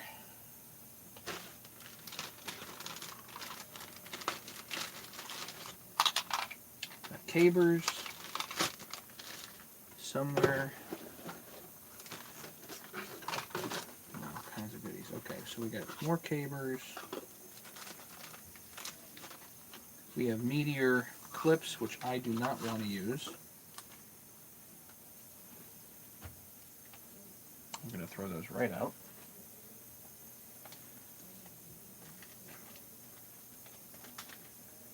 And I do have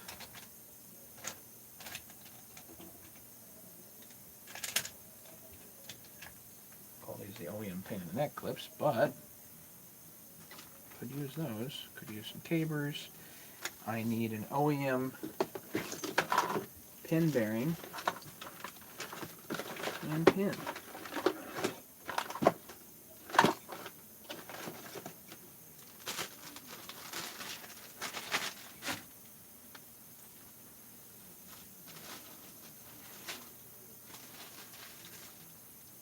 Well, there's a couple of Woodruff keys. I got Woodruff keys. There we go.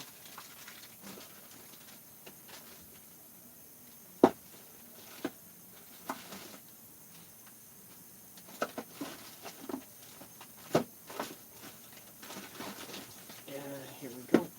Good. All right. So this is the stuff you want to use. You want to use the OEM wrist pin bearing. I mean, this is one of the most crucial parts of the whole build, I think. Just don't skimp here.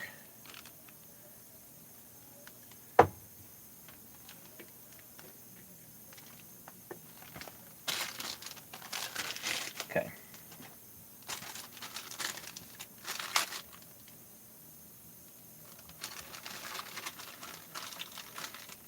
So this is the OEM wrist pin. It is significantly lighter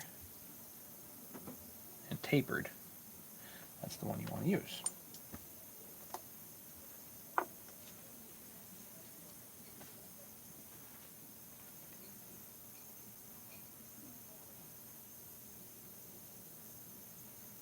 So let's see if I can get this in. We're going to practice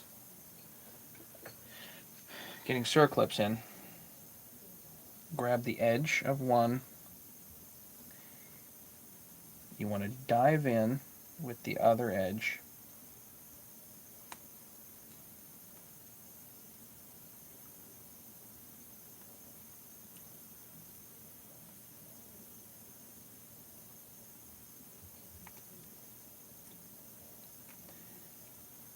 Actually, I wonder, can I get it like, if I do it like that? No.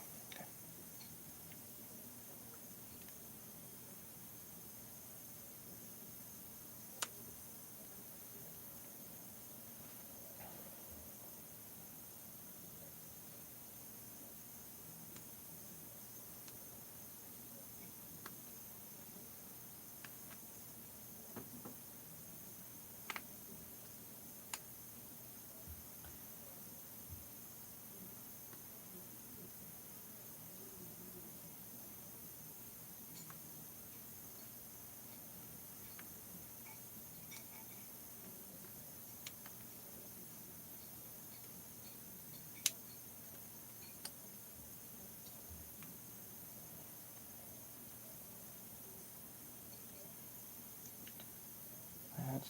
hang on.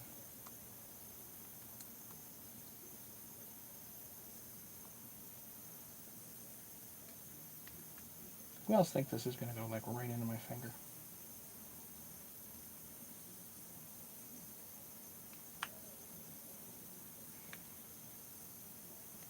I don't know why this is being such a pain in the neck.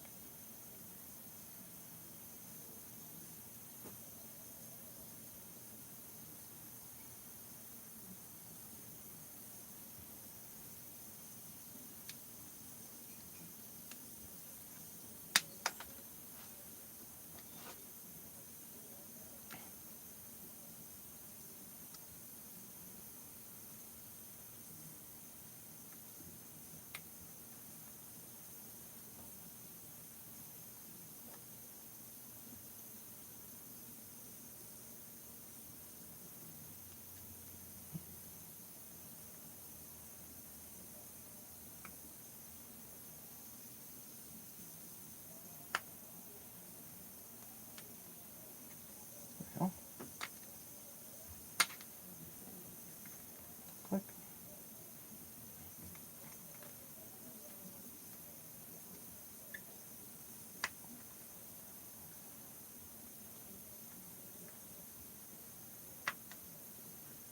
Does it rotate around in a circle? Oh, yes, it does.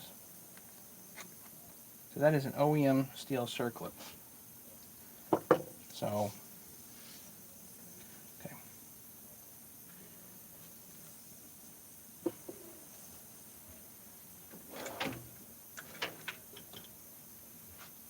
Not going to use too much sealer here.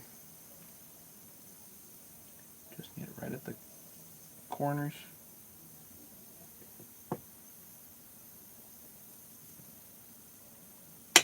As it just in case.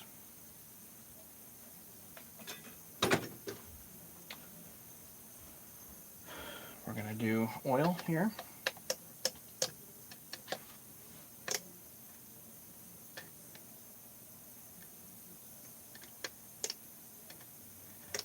Plenty of oil.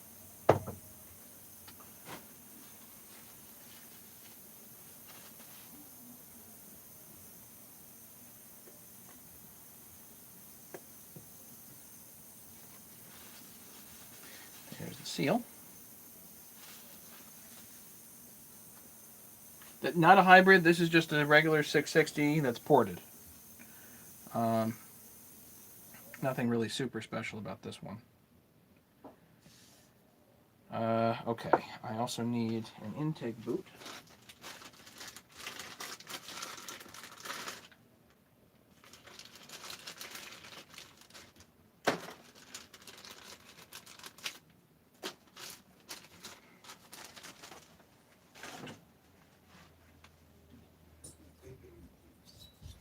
You can goop this up if you want, do not have to.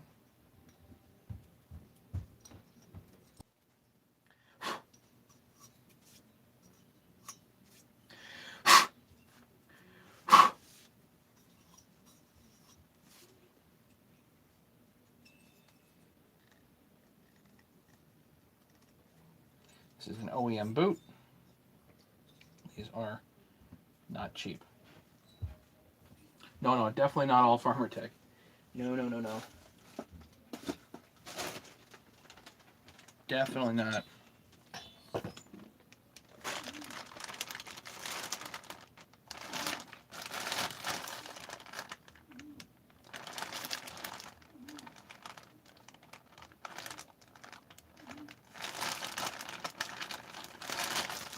Need to find the clamp.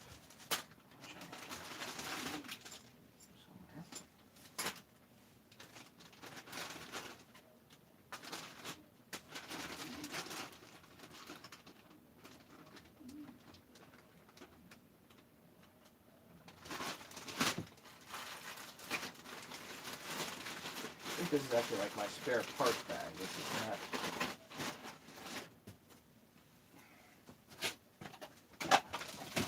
Yeah, so I haven't even like gone through this kit yet, so I don't even know what's here. Oh, here's a clamp.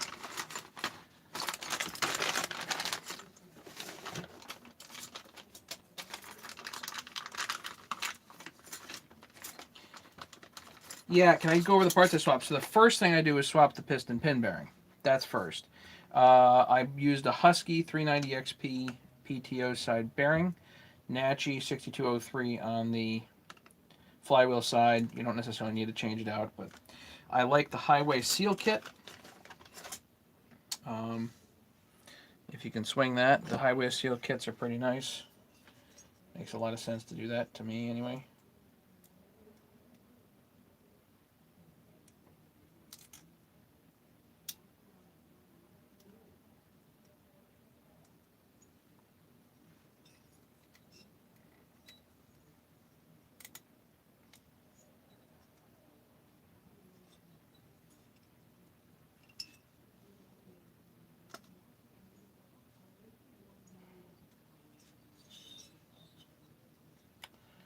Okay.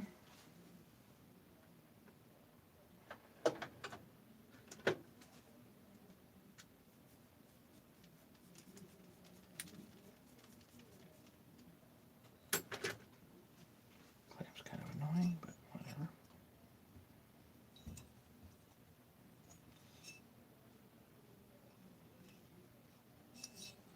Alright, I guess I'm going to take this off. Okay, maybe not that. Let me put...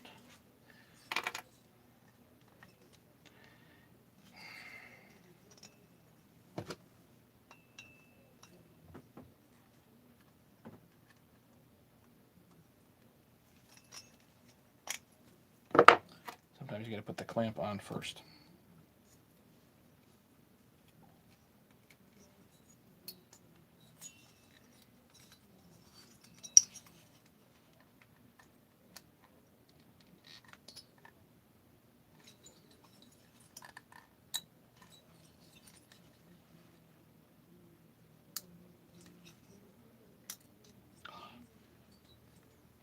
Going.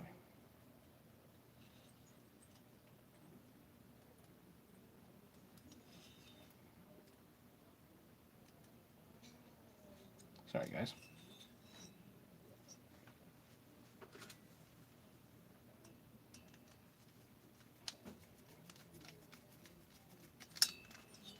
Okay, in this case, undo the clamp.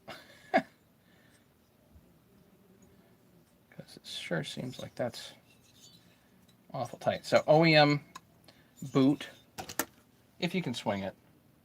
Highway boot is another way to do it.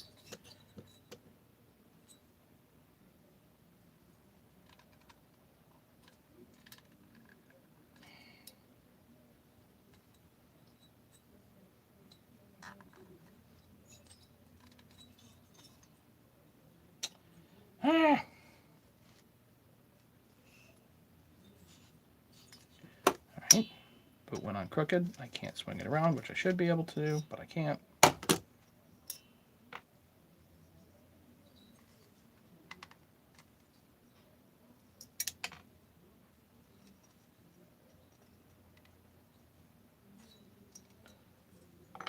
Still can't swing it around. Jeepers, come on.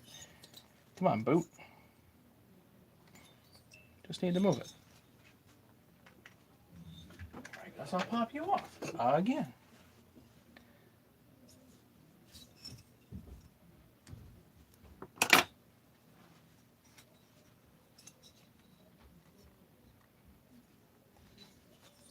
There we go.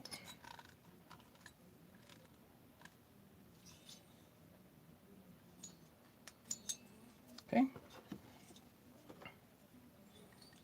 Clamp.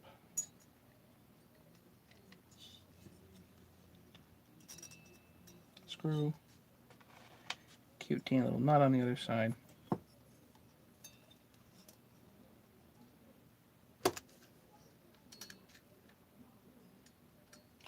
Put her in. The clone kit should be on the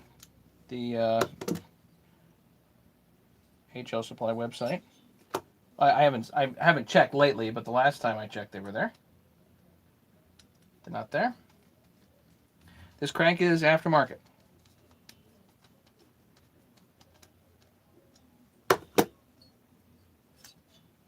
That's pretty tight. It's not all the way down, but that's darn tight. So what you can do is put a little Loctite on the end.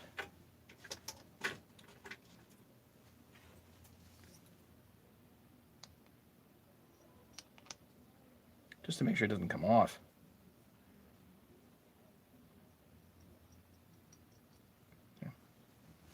Okay. Let's see. That's clean, ported, tight. You really need to have that on there. You really need all four.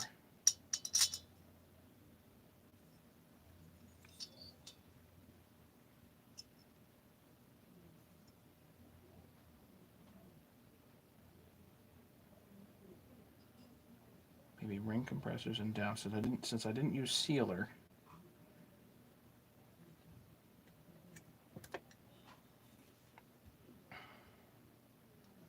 Yeah, so you need all four of your head bolts in. Makes things easier. Because putting them in later is actually quite hard.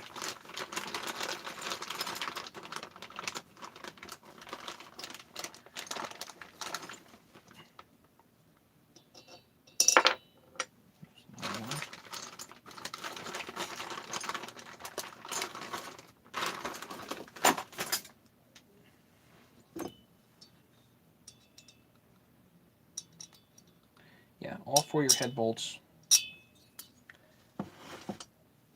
in here. They're hard to drop in later, you know. You can't drop them through the top. The holes aren't big enough. I don't know who designed that system, but whatever. Okay, cabers on the piston.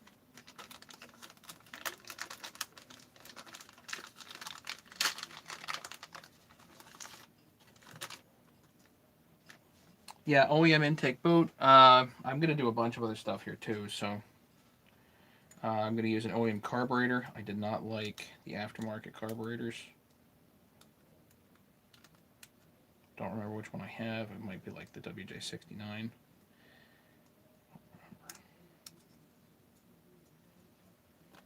So meteor piston, caber rings.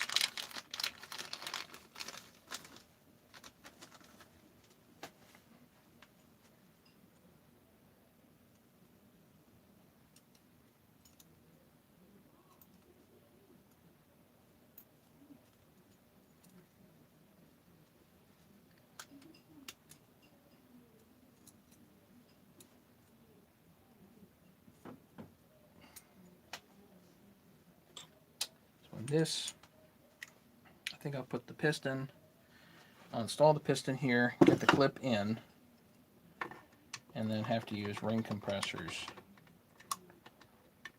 I think I don't have to worry about gooping this up here, which is great. I've got the gasket here, the metal gasket.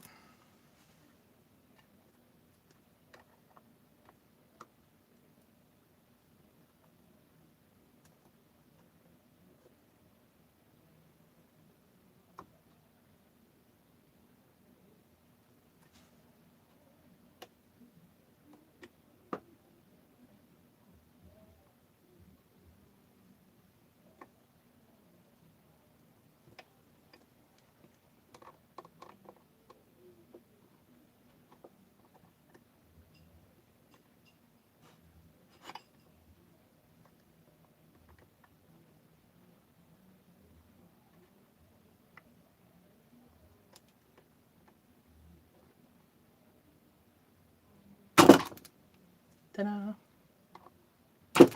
Clips in. Neck, but I got it.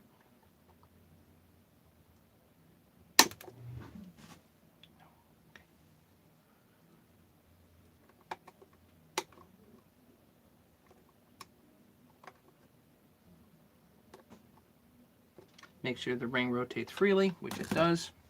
Exhaust is pointed the correct direction. Circlips take practice. They just do. So if you don't get them, don't worry about it. Some days you get lucky even.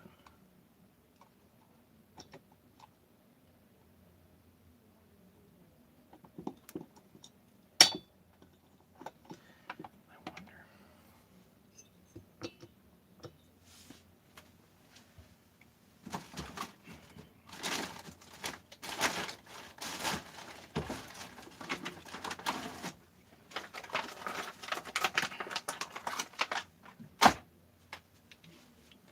So I used this yesterday, the day before, I forget.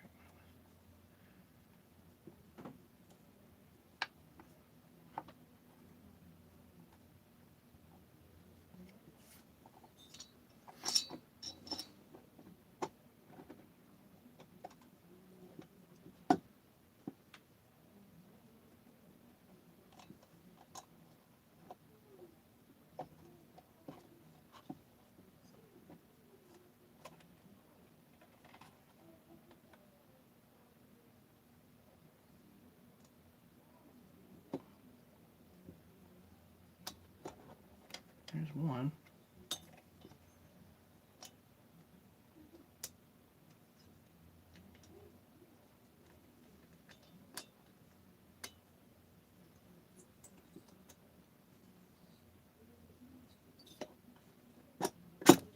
There's two.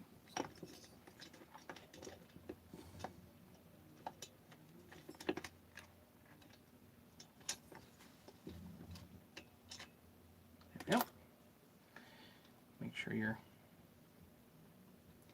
gasket is in the right spot. And now you got it.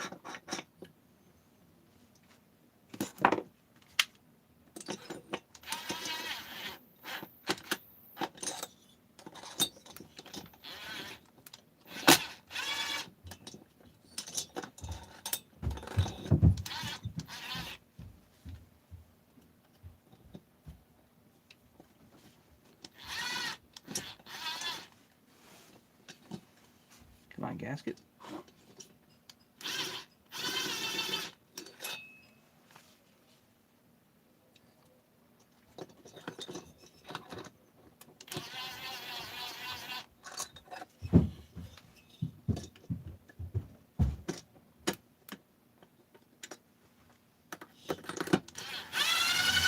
There we go.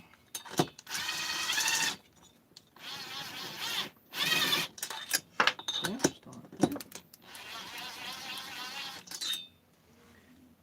How is it that far off?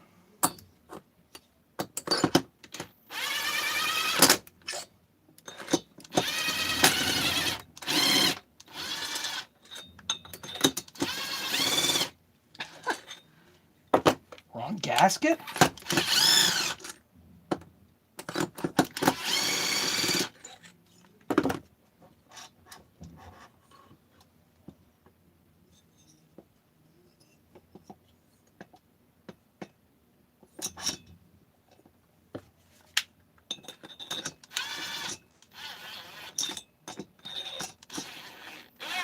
Okay, those two are in.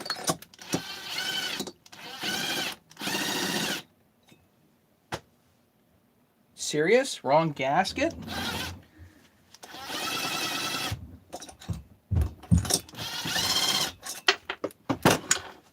How does that not line up?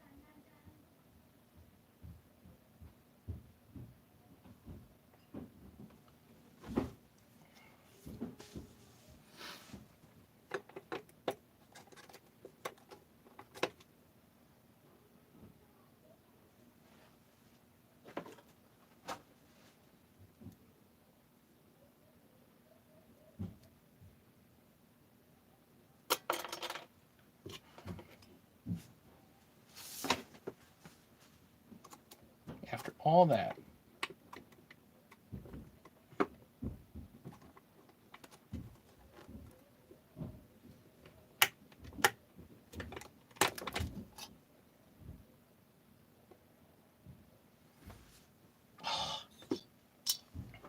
Grab the wrong gasket.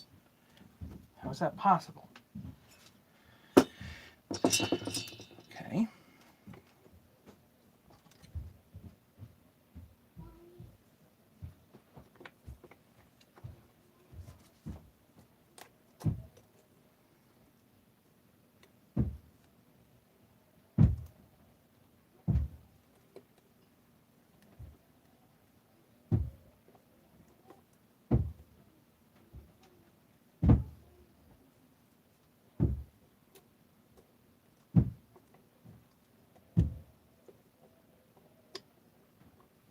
Okay, that's pretty good.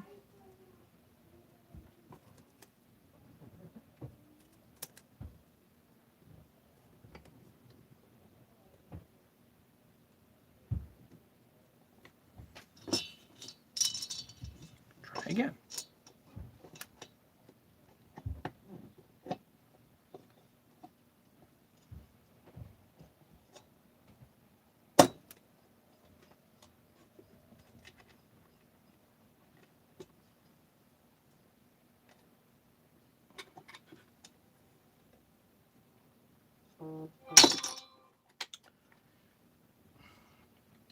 Need a little more bevel in there, that's all.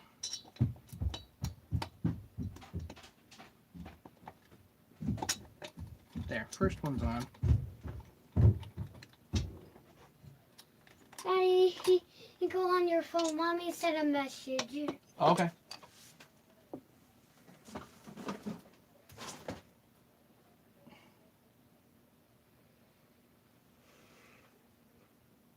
Mommy sent a message. Okay.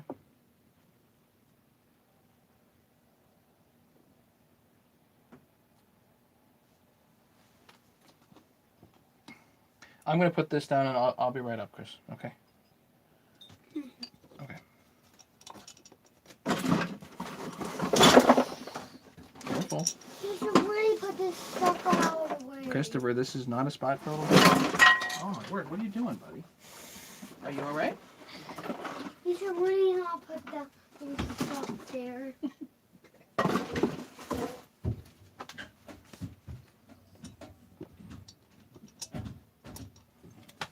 Oh my word. Okay.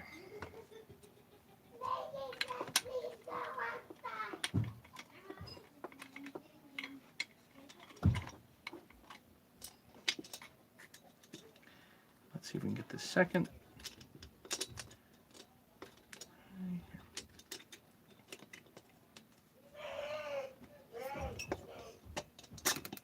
Yeah, there we go. Okay. Good.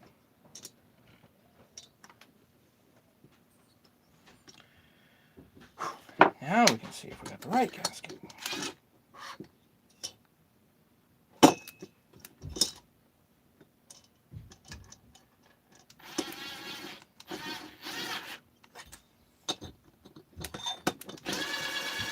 Good. Good.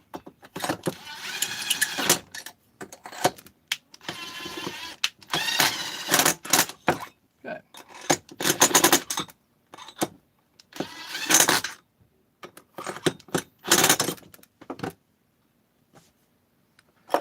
Mm-hmm.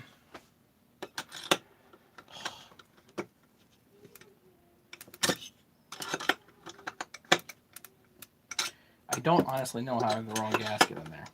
I really have no idea.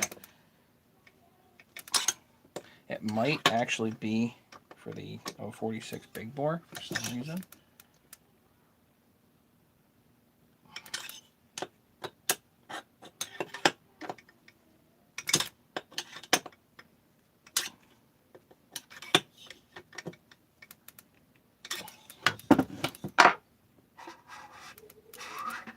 Oh, that's tight.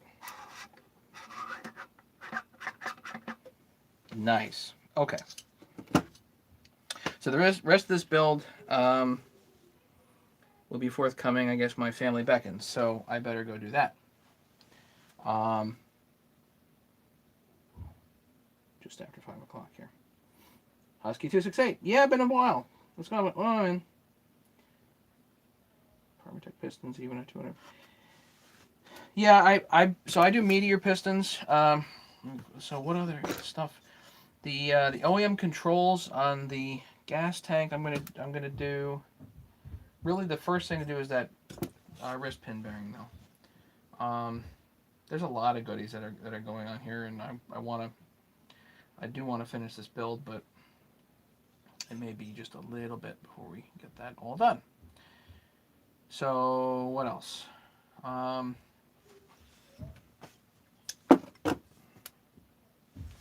There's the OEM Husky bearing there.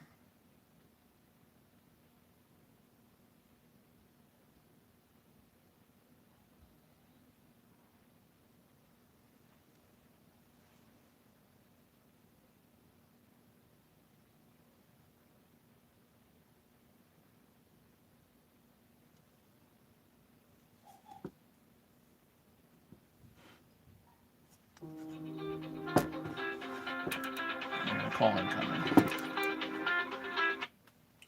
So yeah, I think we'll call it a day on this. There's plenty more to do. I've got the 262 stuff to do now. Special thanks to Rattler for doing such a nice job on that. This is going to come out perfect. I know this is going to be real nice. So lots to do here, but from now it's just basic assembly. The only other modification I think I'm going to do here really is maybe modify the muffler a little bit. But other than that, from here, it's just general, very basic assembly, which is great. So it makes everybody's life easy. So I got to run, but I will catch you guys some other time. If I can, I'll be on later tonight. But if I can't, then sorry about that. And yeah, that's basically how things go. So questions, comments, anything else, guys? Later. Enjoy your evening. Be good. Be safe. We'll catch you guys later. Thanks. Bye.